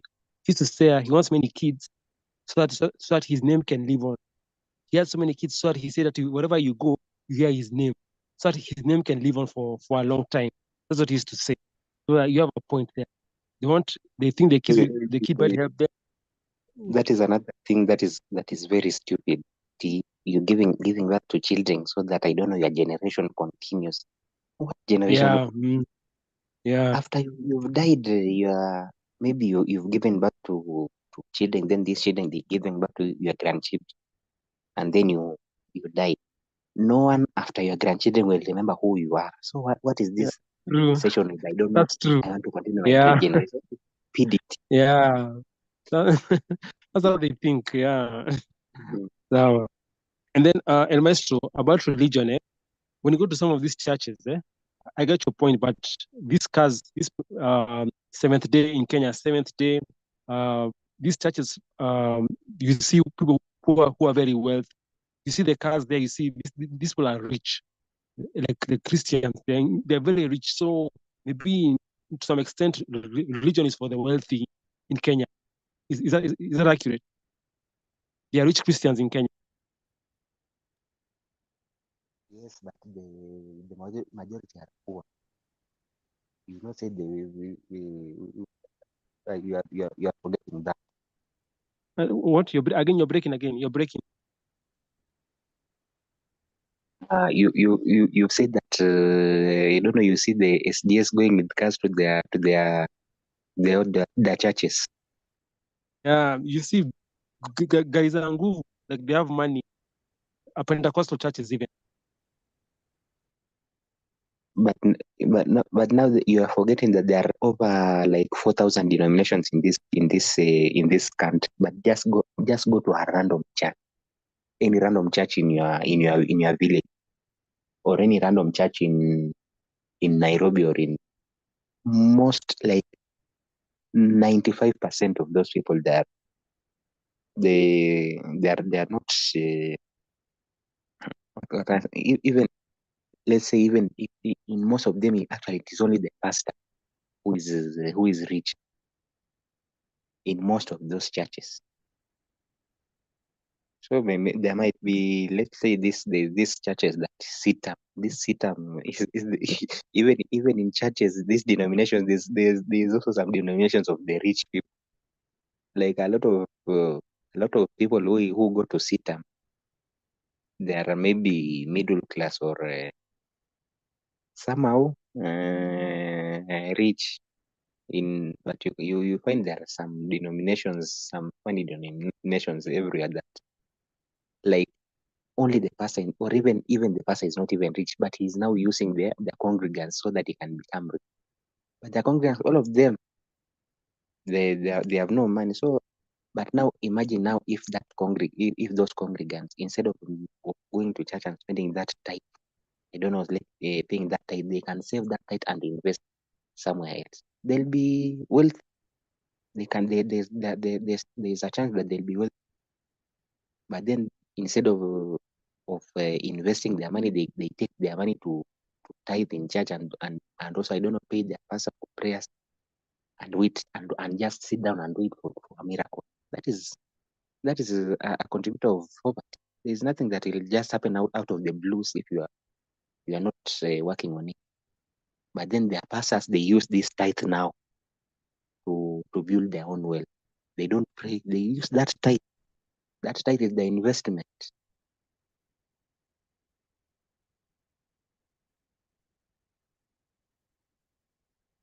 Yes, Murek. Oh, okay, thanks. Okay, Dorcas. Sorry, Dorcas. Thanks, Dorcas. Mr. Moderator, I hope you're not dozing off. That should be a sign that we should now start heading to the end. Now, let me start with the question I asked, which is what is the correlation between a high number of children and poverty? Obviously, we all agree that poor people tend to have many children. Burundi has been on the list of the poorest country in the world for very many years. I don't know about 2024, but for many years, Burundi has been the poorest country in the world. And the average birth rate per woman is 6.3 children. 6.3 children. As I watched several documentaries on Burundi, on the DRC, and a little bit on South Africa. So most of them have those big families and they start young at around 16 years. So essentially, the reason that most of you have given is true. They do it as an investment.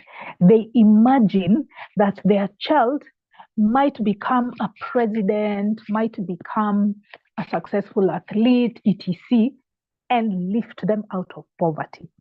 But the problem there is they are basing that decision on erroneous thinking. It is born out of ignorance. The capacity of a child born in a poor family, in a poor country like Burundi, getting themselves out of poverty is very slim. It's very likely that this parent will just be perpetuating the cycle of poverty. So the solution to that is to inform people about family planning. Only have children that you are capable of taking care of. Usikuwe na hii mambo ya Mungu akileta mtoto ataleta sahani. That is very unfair on the child, because you are bringing a child to suffer in this world. You won't be able to feed them. I think they just need to be educated on the prospects of somebody becoming rich from such a background. I think if they are aware of how unrealistic it is, then they will temper those expectations. And I wish all the other factors that we've discussed on why people are poor or wealthy, if we can go back and look at how we can solve it. Yeah, because at the end of the day, it's pointless to have these discussions when we don't have solutions. So I wish if some of you can go back and talk about some of those causes of wealth or poverty and how we can change them, even if it means changing it systematically, then I look forward to hearing your sentiments. Now, on to this question you asked, Burioki, of what is wrong with Africa. Why are we predominantly poor? Of the top 20 countries that are poor in the world, I think Africa accounts for 80%. Africa and the Middle East, we are doing so badly. What is wrong with us? Africa is not poor. It's because we are resource rich. The DRC has so many resources. Senegal, Sierra Leone, Zambia, South Africa, Libya. Most of our countries are resource rich. So we are rich in terms of resources or raw materials. But the people are poor. And just as Never said, allow me to turn off my video a bit. I need to do something as I continue talking. Just as Never said, we suffer from a mindset problem. Now, how does this mindset problem manifest? Number one, through our education system. We are trained. First of all, not all of us get educated. Unfortunately, a good proportion of us are not fortunate enough to get tertiary education. And then those that do, our education system, remember in the colonialism discussion, I said that the education system is geared towards making us job seekers, not job creators. So you finish, you graduate, you look for a job, there's no job. You become unemployed, you become dependent on other people, and you become poor. So that's one aspect. We lack the education, we lack the knowledge necessary to get us out of poverty. So to fix that, I'm going to continue and give solutions as well. To fix that, we need to change our education system such that it makes us job creators. That's that question that Steve asked about CBC. Does the CBC do entrepreneurial training? I don't know. I wish that system really confuses me. Sometimes I feel like it's just there to make children busy. But I don't know whether it's really geared towards solving problems in our society. But we need to do it the Chinese way. So you guys have seen this meme going around on WhatsApp of how Chinese children are taught and how African children are taught. African children are busy praying while the Chinese kids are cooking. Some of them are making carpentry, things out of wood, engaging in woodwork at a very tender age. So if we can do that, and if we can harness people's talents, don't force them to study all these theoretical irrelevant things. Sijui the mole in chemistry. How is that information useful to certain individuals? Let people be more practical in their learning. So that's one aspect, mindset. The other aspect, and this is like, the end all be all. It is corruption and bad governance. That is what has led us here. It is our great Achilles heel. Corruption, corruption, corruption. Morara Kebaso, a Gen Z activist, has been exposing how our leaders are looting our public coffers. Billions are being siphoned away on a monthly basis. He's been visiting county after county. They were supposed to build a road here. They were supposed to build a school here. Hey, nothing is forthcoming. All that money is going to people's pockets. So there's that aspect. We don't build the infrastructure of the projects that we set out to. And that means that the general public will not have access to education, no schools or healthcare, etc. And then the other aspect of corruption is in terms of, I'm frozen. I hope you can still hear me. Okay. I can hear you. You can still hear Go me. ahead. Go ahead. Okay. So the other problem with corruption in Africa is that it causes our leaders to engage in bad contracts with foreigners. If you go to the Congo, close to, 70% of the mines, as I told you, the Congo is so rich in minerals. Like all the minerals you can think of, every phone has minerals from the Congo. It has minerals from the Congo. But all those mines, the legal ones, are owned by the Chinese. They are owned by the Chinese. And the Chinese got into contracts with Congolese presidents or Congolese governments. They told them that give us the rights to owning these minerals, to mining them. In exchange, we will build for you schools and hospitals. So because of corruption, the Chinese don't build the schools and hospitals, they give the money to the politicians and the politicians pocket it. That's the problem. But even that contract itself is not good. What the contract should be that you get a significant portion of the earnings of those minerals in the form of taxes. Yeah, but they negotiate those foreigners, box us into a wall, and they compel our leaders to give them a contract that is unfavorable to us as Africans. So we have all these mineral resources and we don't do anything about it. Lastly, now this is not corruption, but in line with bad governance, it's leaders who are not imaginative. We need to stop depending on resources, raw material exports, because raw materials will always attract low prices. It's controlled by commodity prices in the international market, and they're the ones who decide how much they're going to pay us. If you want to be rich as a country, you need to industrialize. You need to get those technologies, the industrial plants and all of the other processes, all the other machines that are needed to industrialize, bring them to your country and add value to your raw materials.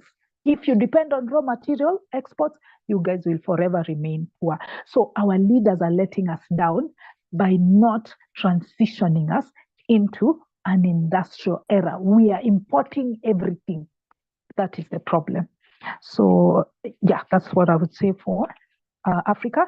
But I leave you guys with that final question on how can we solve this poverty issue given all of those factors we've talked about. Okay, thanks, Dorcas. I have a question for you guys also, but I want first Mwana Falsafa to answer this because of what he said, but it's for everyone also. What do you think of house helps and town boys? Because these people who come to house as house helps, they come from poor places, even these town boys.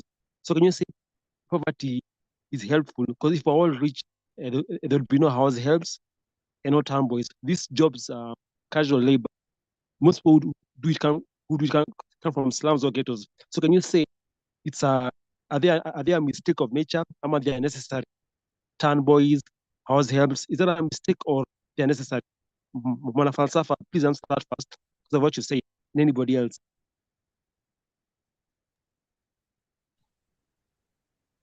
Oh, it's not like it's a mistake, but even if, of course, I may just need the as long as it's the nurture, as long as even if you nurture these the children in the same condition, we'll still have those will be below others, so that hierarchy is still there. So even if these are children from the same billionaire, there's a way you'll still find one who is inferior to the other, maybe in terms of all that. So the other one will still perform this or that task. So it's not like it's a mistake, it's something that is there. So we can call it, maybe perhaps it's not that poverty, but that inequality, it is there. I'm asking because of those people who, Mwana Falsafa, those people who do those jobs, come from low income areas and we need them. They're very important. We need house helps, we need town boys, and they come from low income areas. So like they're very important. So like if you're all rich, who will do those jobs for us? Who will be working for us if you're all rich? You get what I'm asking? Who will do those jobs if you're all rich? Well, we can never, that's a utopia. We can never reach a point whereby we are all rich. It's a dream and it can never reach a reality. it can never, actually can never reach a point whereby everyone is rich, because we have got different abilities apart from the environment and everything else. So they're important, and they're important to nature. So there's no way we can avoid that. Okay, thanks. So anyone We all need else? fairness. Yes. We all need what? We all need. We all need somehow fairness. As long as you are at such higher grounds, there's a way you're not supposed to somehow look down upon this. There's some kind of idea of humanity. Yes. Yeah. Okay. Anybody else? Yeah. What do you guys think about? Oh, thanks, Mwana Falsafa. Anybody else? What do you think of house helps and town boys? Are they necessary? Is it failure? A necessity? House helps, town boys, casual laborers. Is it a mistake? They need to be there. David. It is a job. It's a job that needs to be done, and there will always, we'll never all be at a level that we can say we are not going to work. It was not going to be like that. Economics is such that somebody is going to need money, and they're going to work. They are going to work that job. You could see that they are not.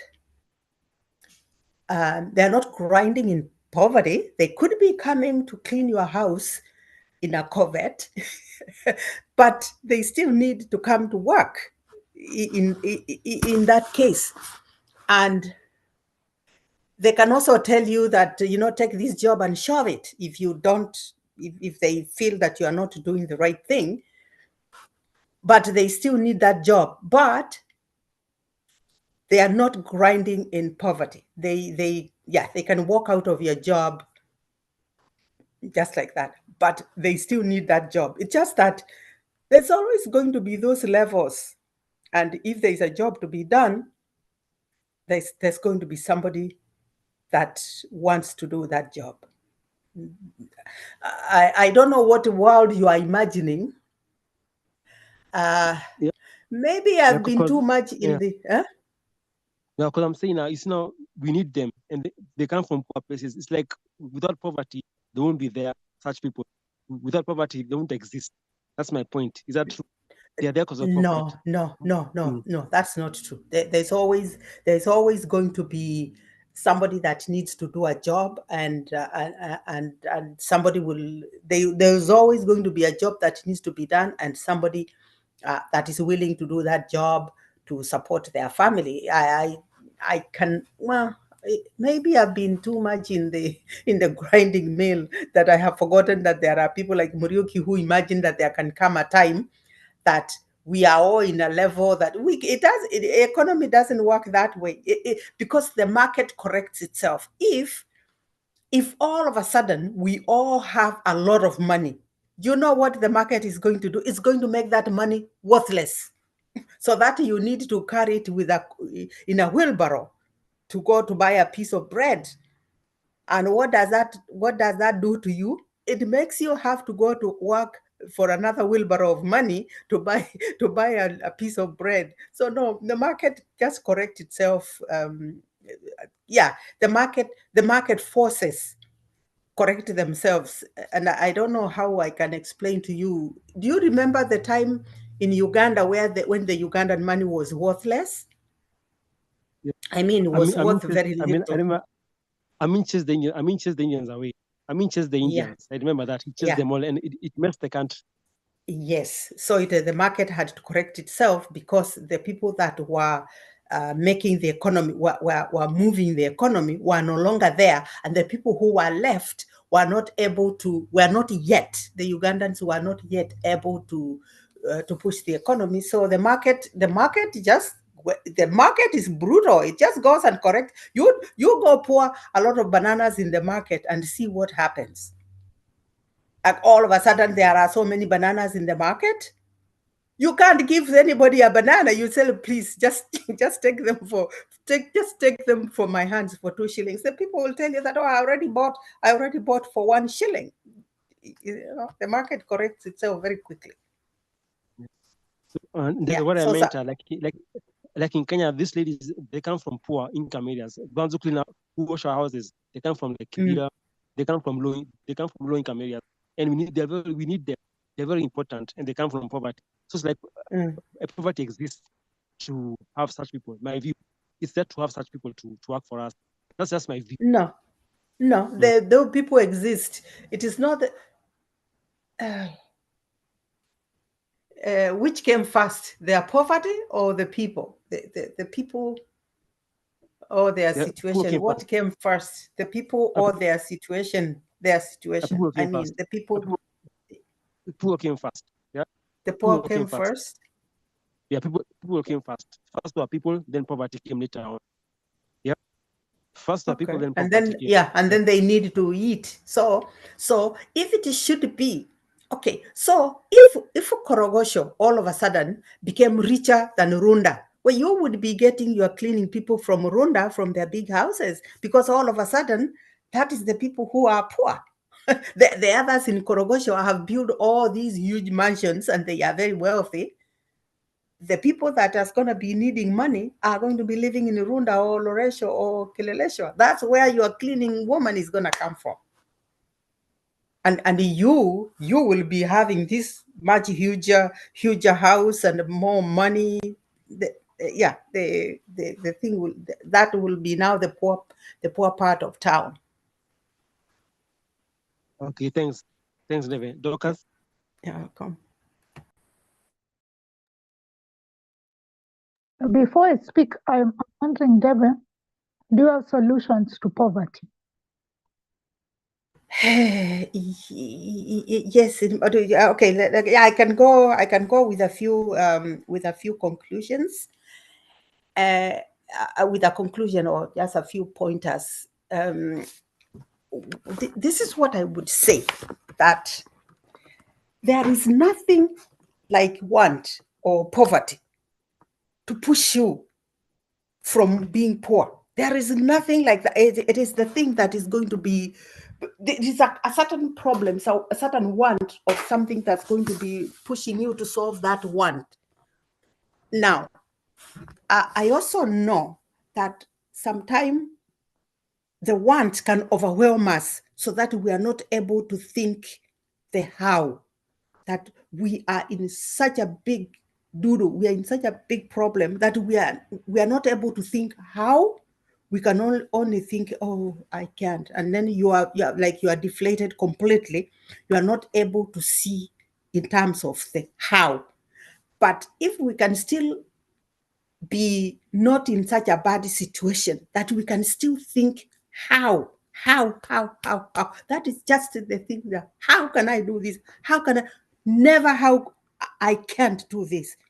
That is the number one place to lead, the number one thing to lead us. Because when you ask yourself how, it bothers you that you are in this situation, because you are wondering, how can I climb out of this situation? That's what you are asking yourself. You're not sitting there defeated and saying, I can't do it. You are saying, how can I do it? You are looking for solution. And so when you are going around, you are only thinking, what can I sell?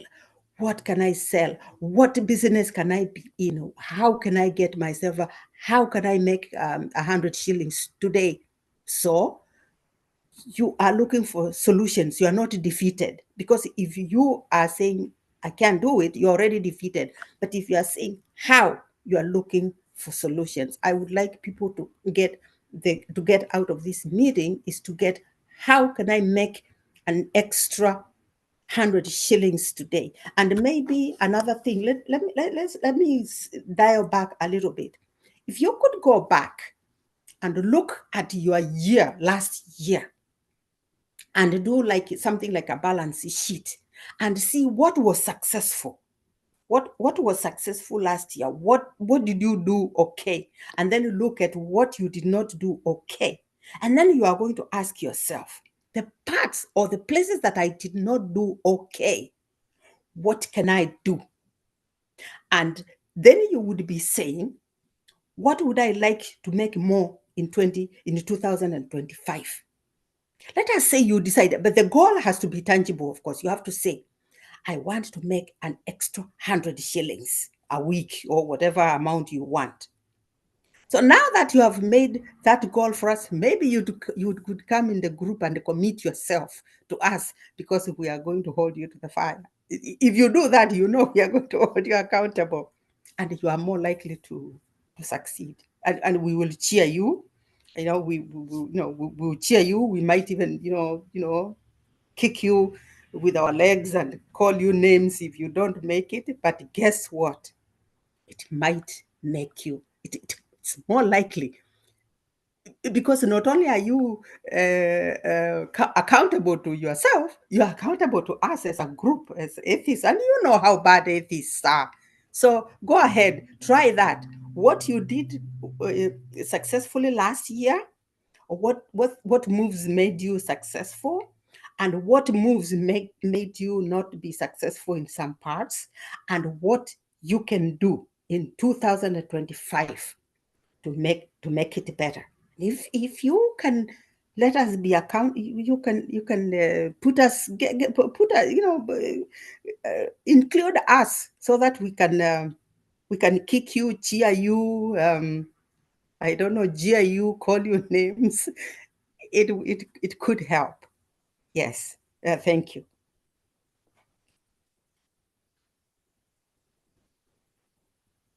And I can put, if you wish, I can put those points in the chat at some time. I can put how to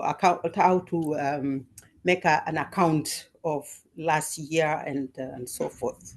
The questions that you might want to ask. Thank you.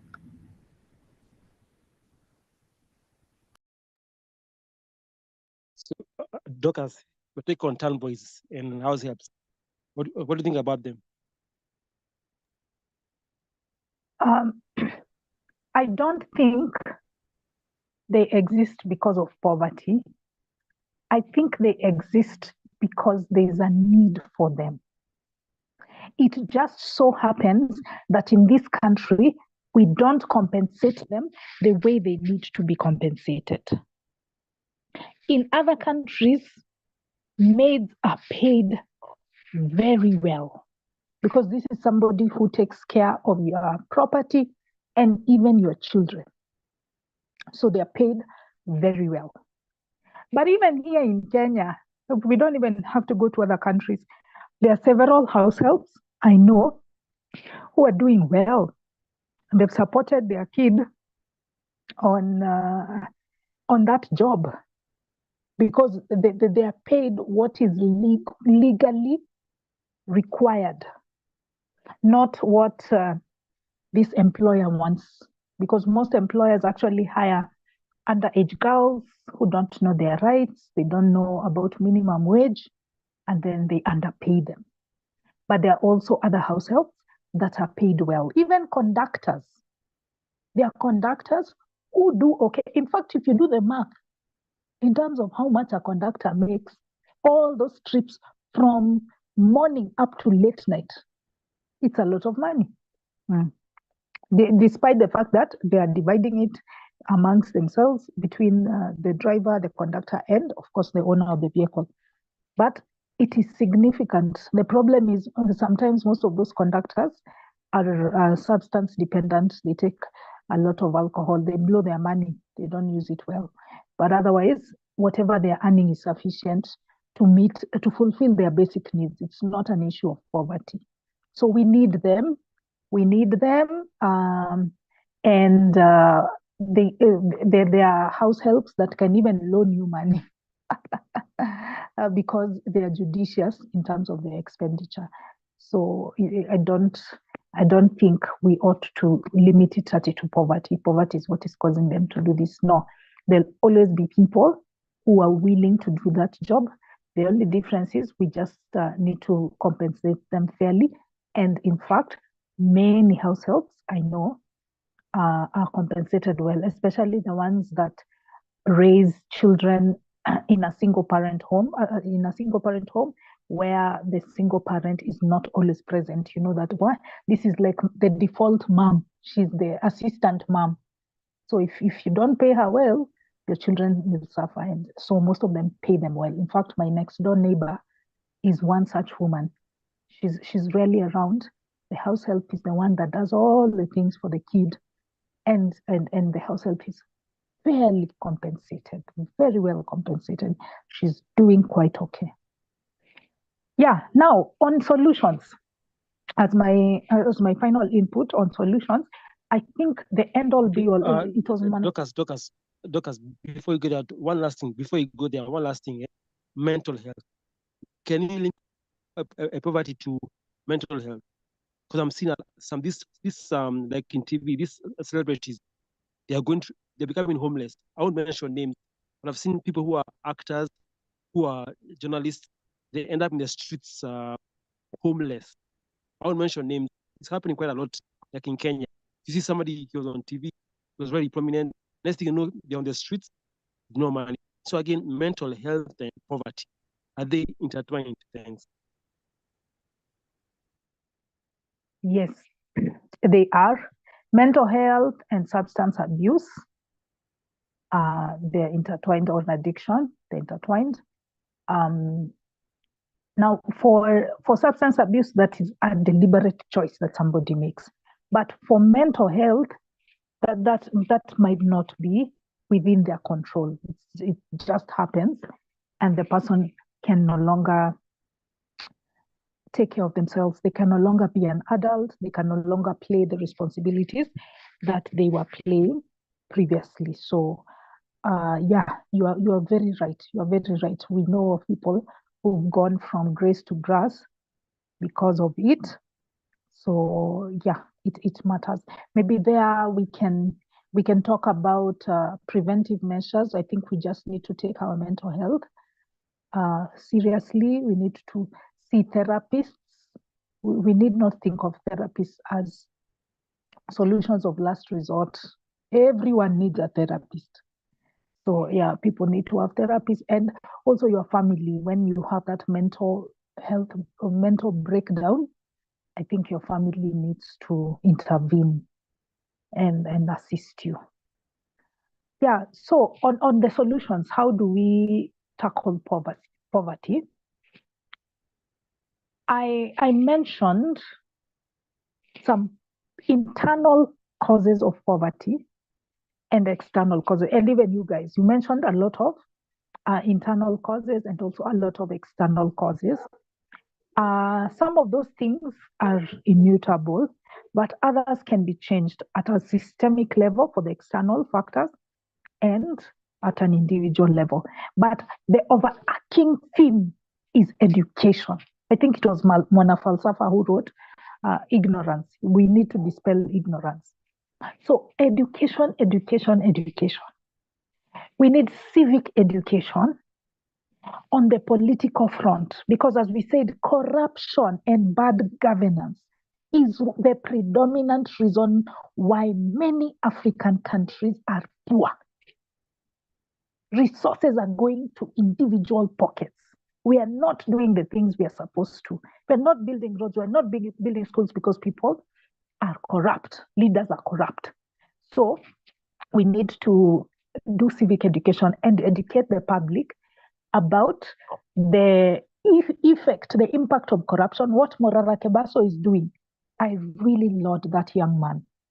He's really doing a good job, and we need more Morara Kebasos in our country. Go to the counties and tell them, unaona hii barabara ilikuwa launched na President Ruto na gavana wenyu hapa Moyale ama hapa Kilifi, lakini hadi wa sasa miaka 5 baadaye hakuna kitu imefanywa. You know, go to the grassroots and show them the impact of corruption and tell them that next time they shouldn't elect those leaders, that the power is in their hands in electing good leaders. We also need to strengthen our institutions in order to fight corruption, the judiciary, as well as the EACC, the Anti-Corruption Commission, so that people can be prosecuted, the big fish can be prosecuted for corrupt dealings. And that will help on that front. Then we also need to educate people when it comes to childbearing. Only bring a child into this world that you can take care of. And we need to give them the resources. On point, talkers, on point there, on point.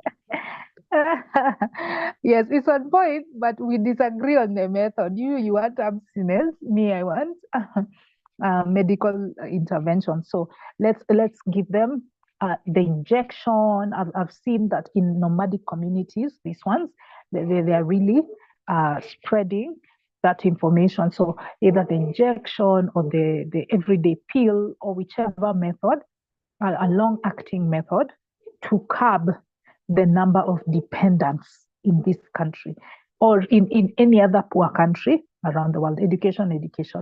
And still on education, we also need to improve our personal education, or maybe it can be done through schools concerning financial intelligence. What are the investment opportunities that are available in our country? When you get into real estate, what can you do with 250,000? Or when you get in the money market, which investments can you begin with when you have 10,000 shillings or 20,000 shillings? But they don't need to have a lot of money to invest in the money market. Yeah, 10,000 shillings, 20,000 shillings, whatever amount you have, which is the best. So people need to be educated on that information. In fact, Steve was the one who was saying some of our politicians, actually many of our politicians, want us ignorant so that they can continue oppressing us and taking advantage of us. Our education is what will dispel it. So yes, I think that's something that needs to be done. On that front, our children need to become job producers rather than job creators. And finally, when we are entering into contracts with foreign companies, we need to make sure that those contracts favor us in the long term because we are the owners of those resources. We need not sell our country off to the highest bidder, to the person who will hold us bondage. Yeah. And we need to avoid debt. We need to avoid bad debt on a personal level. Don't borrow money that you will use for luxury, for going out with your friends. Don't borrow money for such. And also on a country level, let's not borrow money from the IMF and the World Bank to pay recurrent expenditure. Money should only be borrowed for infrastructure projects. So that is the final bit. I hope we'll have millionaires from among us here. And thank you, Ndebe, for that challenge that you've given us. I hope people will take it up of accountability. Okay, thanks, Dorcas. As you give our closing remarks, in fact, Dorcas, I want you at the end to comment on this. As we close, we have to be very careful between wealth and poverty. There's a thin line. Because remember, Nakumatt was very big in Kenya.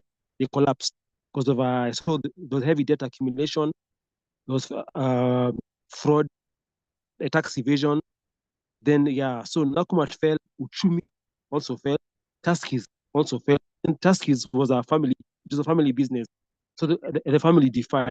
That's how they fell. So you can be rich at a moment, then you fall. Because Nakumatt was very big in Kenya. Now they are normal. So as you give a closing remarks, just think of Nakumatt, Uchumi, and Tuskys and a solution. Thanks. Can I say something, Muriuki, about those big companies? Yes, You see, yes. those big companies, don't go thinking that because a company failed, the family is going to be poor. They covered themselves. The business is business, and the personal things are, for example, when Tuskys fails, they're not going to call for the house of the owner of Tuskys. They won't. They can't. You know what I mean? Yeah, so it's the workers who suffer. It's the workers who suffer then. The guys who are working who suffer, right? Yes, Yes, they are. That is where Dorcas was saying that how they set this business, how they are set up, and and insurance and all that. The family was making their salary just like any other person from that company. They are just making a salary and getting whatever they are getting from it. Otherwise, it's a business that is the first time that I heard how people do business, it was a total eye opener for me, because I had this friend that worked in the Central Bank of Kenya, and I was listening. I would listen to him talking, and I would just be thinking, wait a minute.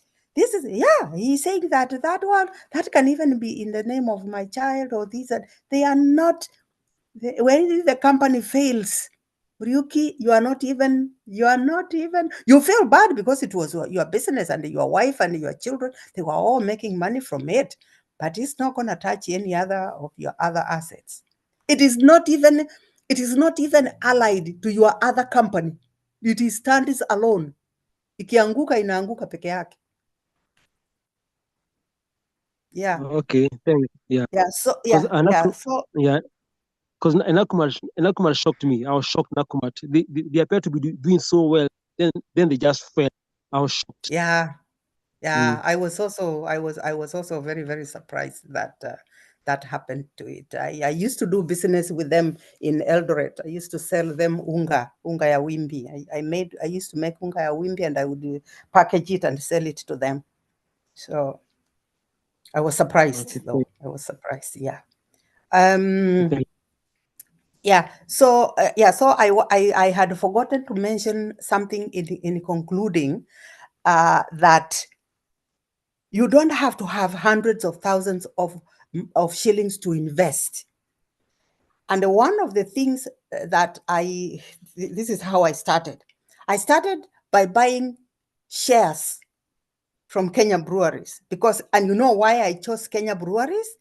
Because I would be sitting in Nairobi with the people drinking, and the whole place would be, everybody's drinking, everybody's eating meat, and they are drinking. And I thought, you know what?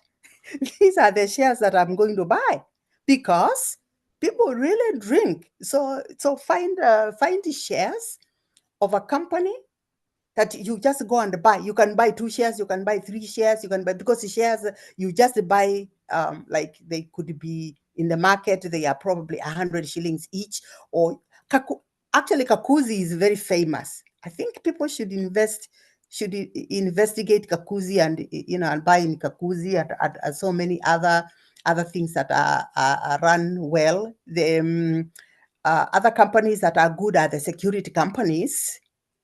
Banks also have shares. Yeah, but you know what? Trust me, buy shares from any brewery, big brewery. Go buy shares, or a mixture, or a mixture of shares, but buy from reputable a reputable company that they'll walk you through. They'll walk you through the process, and then you buy shares. You can put 1,000, maybe 2,000, maybe, and buy a few shares. I just wanted to put that what it is, what you buy. You can start with the shares, and then before you know it, you get into, and always real estate is a good place to find yourself. And it can even be, and it doesn't have to be, your real estate doesn't have to be in Nairobi. People rent things all over the place. You can have a lodging or lodging places in your marketplace, in your market area. People always, and let me just say this, guys, you know this, and you should have been telling us this. The short-term rentals, they make a lot of money. You people, short-term rentals, right? Like one day you might have even 5 people use that room. Yeah, all you are doing is changing the bed sheets. That's it. Those are the best. You don't even want somebody staying for the month. They're just short-term rentals, because they are rooms maybe with a sink or something like that. Yeah. They are popular everywhere. Here we call them motels.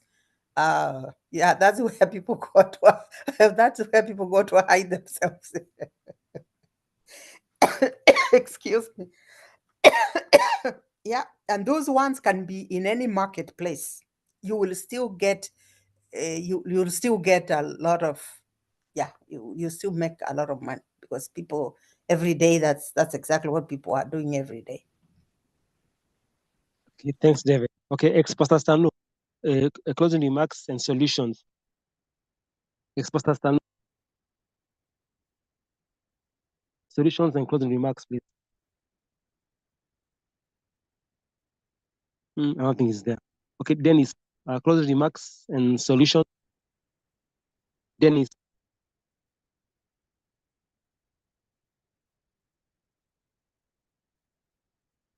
Yeah. El maestro ahí there, el maestro. El maestro. You guys do stuff. Samir, We Samir, told everybody to sleep. Yes. Samir, What did I've not slept. El maestro. Yes. Yeah, closing remarks. Alafu, comment on Nakumat and Uchumi. What happened to them? Because you're a Kenya. Nakumat, Uchumi task is. What's your take on what happened to them? Went from grass to grass. For me, I don't know whatever happened to Tumi and Nakumatt. I don't know. About Tuskys, I heard is just a family. You're breaking. Maestro, you're not clear. You're not clear. Okay, I think I was just my earphones. They are breaking. Okay, let me use. Yeah. That's better. Yeah, that's better now. So I was saying I don't know. I don't know whatever happened to Chumi and Nakumatt. Me, I don't know. Me, I just heard they collapsed. I don't. I've never gone on to. I've never dug on the reason why they they went down the drain. But Tuskys, it was even in the news. It's something to do with family. Some family members became Yeah, greedy. family. Some Yeah, family family members issues. became greedy. Yeah, some family members. It was family one. So some, I don't know, after the owner passed away, some family members, they became greedy and they want to, I don't know, to uh, maybe the person who died, the owner, the owner, maybe he should have laid a foundation of how the supermarket can run even if he is not there. Maybe if he had laid a good foundation and made it clear of who will take over after I pass away, maybe tasks will still be running. But maybe, after the owner unfortunately passed away, some family members in that company became greedy, and that's how it led to the fall of Tuskys. So this same thing, greed for what? Greed for easy money. You know? So it was that led to the fall of Tuskys, which is not good. So it should be a lesson to those people who are wealthy that they should think of after they have gone, how their wealth will continue running in their family without any wrangles. I think that should be a lesson to the wealthy people who, no one is immortal. So they should think of anytime they can pass away. So they should lay a good foundation on how their assets and their properties or their businesses will continue to flow in their family without any wrangles after they are gone. And what else did you want me to comment on? Yeah, it's just solutions and closing remarks. Solutions. We should change our mentality as Africans. We should change our mentality, and also our education system. We should we should uh, we should evolve our education system it should evolve, and also our priorities. We should set our priorities. Not everyone can be good in education.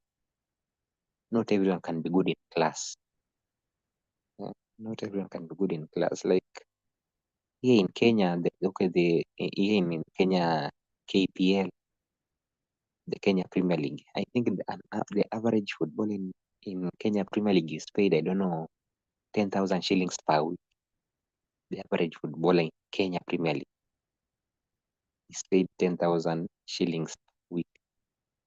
But now the most of this money that is generated goes to those to the big the people who run the club up there. But then the players they earn peanuts. That's why even football here in Kenya it does not grow. So we should also prioritize those who should set our priorities right, and know that not everyone can be good in education. Some can be good in sports. Some can be good even in business or entertainment. Yeah, there's some people who are poor, but they became musicians and they became rich, like Diamond Platnumz. He came from a poor family, but through music, he was not good in school, but through music, he's now he's now the richest artist in East Africa. So I think that we should set our priorities right. No, not everything is about education. But education is good. It should not that not that people should not, if since that you are not good at education, you should not continue education. No, just continue with the education, but also focus on whatever someone can do best. Maestro, after task is, do you believe in family run businesses? After task is, do you believe in family run businesses? No, I don't. Mm. I don't believe in businesses that are family, because family. Uh, this thing has been repeated a lot of times. Never employ someone who is in your family to be part of your business, because they'll feel a sense of entitlement. So do with family in a business, it never works. Most of the time, it never works. Most of the time, it never works.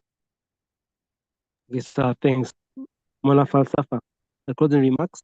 Your take on Nakumat task is an uchumi. Well, my closing remarks that And solutions also solutions. well, in terms of the solution, I think it just comes back to the idea of knowledge. And if you're lucky enough, for instance, to get the education and learn the skill, let the education be both practical and ideological as well, not just the lot of theory. So the application of knowledge itself. If you're lucky enough, for instance, like us, we are aware, at least we are a bit enlightened about this our society. So it's the pressure is upon us. Once you have the knowledge, I don't think somebody, for instance, who has reached a tertiary level of education is supposed to be blaming the environment and the society and all that. So number one thing, education I think is the major solution. And being, should we look at the society as a whole? Like, should it begin from the government and all that, the World Bank, and should we look at it in terms of the whole organization, or should it begin from an individual? Personally, I'm always somebody who is a bit a bit individualistic as compared to somebody who is more social and all that. So I think from an individual perspective, as long as you are lucky enough, and I think luck also plays a lot. At the beginning, I thought luck was playing something little, but it really plays a big role. So I think once you are lucky enough to get education and all that, and you have that knowledge, there's no excuse, perhaps. So knowledge. When it comes to the business falling, well, as I think the workers or the employees were the ones who are affected the most. When it comes to the owners, I think I will agree with all that Ndeve said concerning the businesses. Nakumat and the Sumoke that came to an end. Yes, any other thing? Yeah. Okay. Do you believe in family-run businesses? Do you believe a family should run a business? Well, it depends. I don't know. I don't know. Perhaps I don't have enough data. I don't think I can just judge by that one example that didn't perform well. I believe there are some other family businesses that are really running well, but I don't have enough data to judge that. Okay. Thanks, Safa. For Yeah, me, thanks. solutions are education. Number one, education. Yeah, be exposed. Yeah, get knowledge and have kids. Have kids with a plan. Have kids with a plan. Yeah, fine. So yeah, Docas, your take on Akumat and Uchumi and Taskis as you close. Docas. Okay. Nakuma Tuchumi and Taskis, to me, they are an indication of the fallibility of human endeavors. Just because you are successful at one point, it doesn't mean that you will be permanently successful. Those organizations were run to the ground because of bad governance, bad management decisions. Most of the contractors that worked with them started complaining of the lack of payment and a lot of frustration over the last couple of months that they existed. So they should have been judicious in running their business, and they should have exercised good management decisions. As to whether they now became poor, I can't say. I need to check.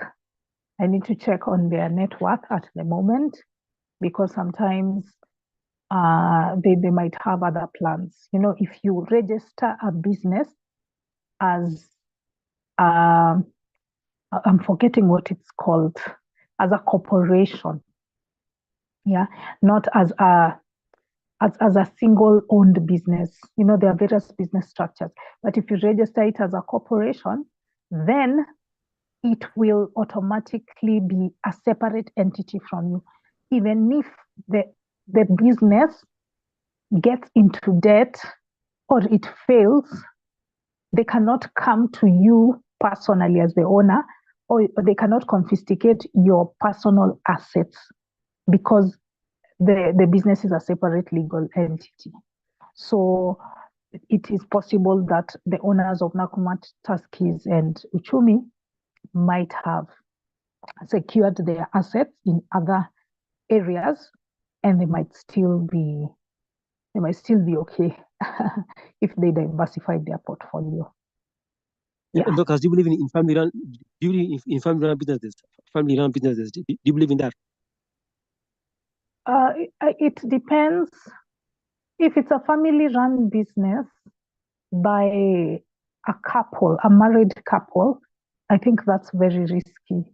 Going by the rates of divorce that are happening today in modern marriages, divorce is very prominent and very likely. So if you guys entered into a contract to run a business together and the public knows you guys as a common entity, like the Kabus, Sarah Kabu and Simon of Bonfire Adventures, their divorce or their separation was very bitter online. They were really airing their dirty laundry in public. And Sarah was claiming that she is the owner, the majority owner of Bonfire Adventures, that her husband is just a by the way, and she's going to take ownership of the business. And then the husband was like, no, it was 50-50. So we are going to split it. And then now you guys have to run the business together, yet you can't stand each other. You can't even be in the same room together. So personally, I wouldn't get into business with my husband, no matter how savvy it is. Maybe just an investment. Maybe just an investment that does not require day-to-day interactions. As for the blood family, I think that depends on the culture of the family. If they've always done it that way, then you have higher chances of success. Like Indians, Asian families, Asians normally run their businesses as a family here in Kenya, and they do well. They succeed. But that could be argued it's because of the culture, the way they raise their children, the way they bring up their families. There's always that expectations. But with us Kenyans, especially the modern couples, were very individualistic. And then the traditional ones are too dependent. They're too, let me say, entitled. You know, the black tax. Hiyo ni business ya brother. Neza chuna tu pesa kadhaa na kuna kitu atanifanyia. You see, there's that mentality that we have, which could be a significant hurdle to your success when running a family business. So, yeah, my answer is yes and no. Yeah. Okay, I don't thank know. Oh, okay. I think everybody has spoken. I would like to thank you all for your contributions tonight and for braving all of this lateness. It's 1:14 a.m. Thank you for hanging in there. To all those that made contributions, I am very grateful, especially to Deve. You gave us an honor, a challenge to change our financial status. So thank you so much, Deve.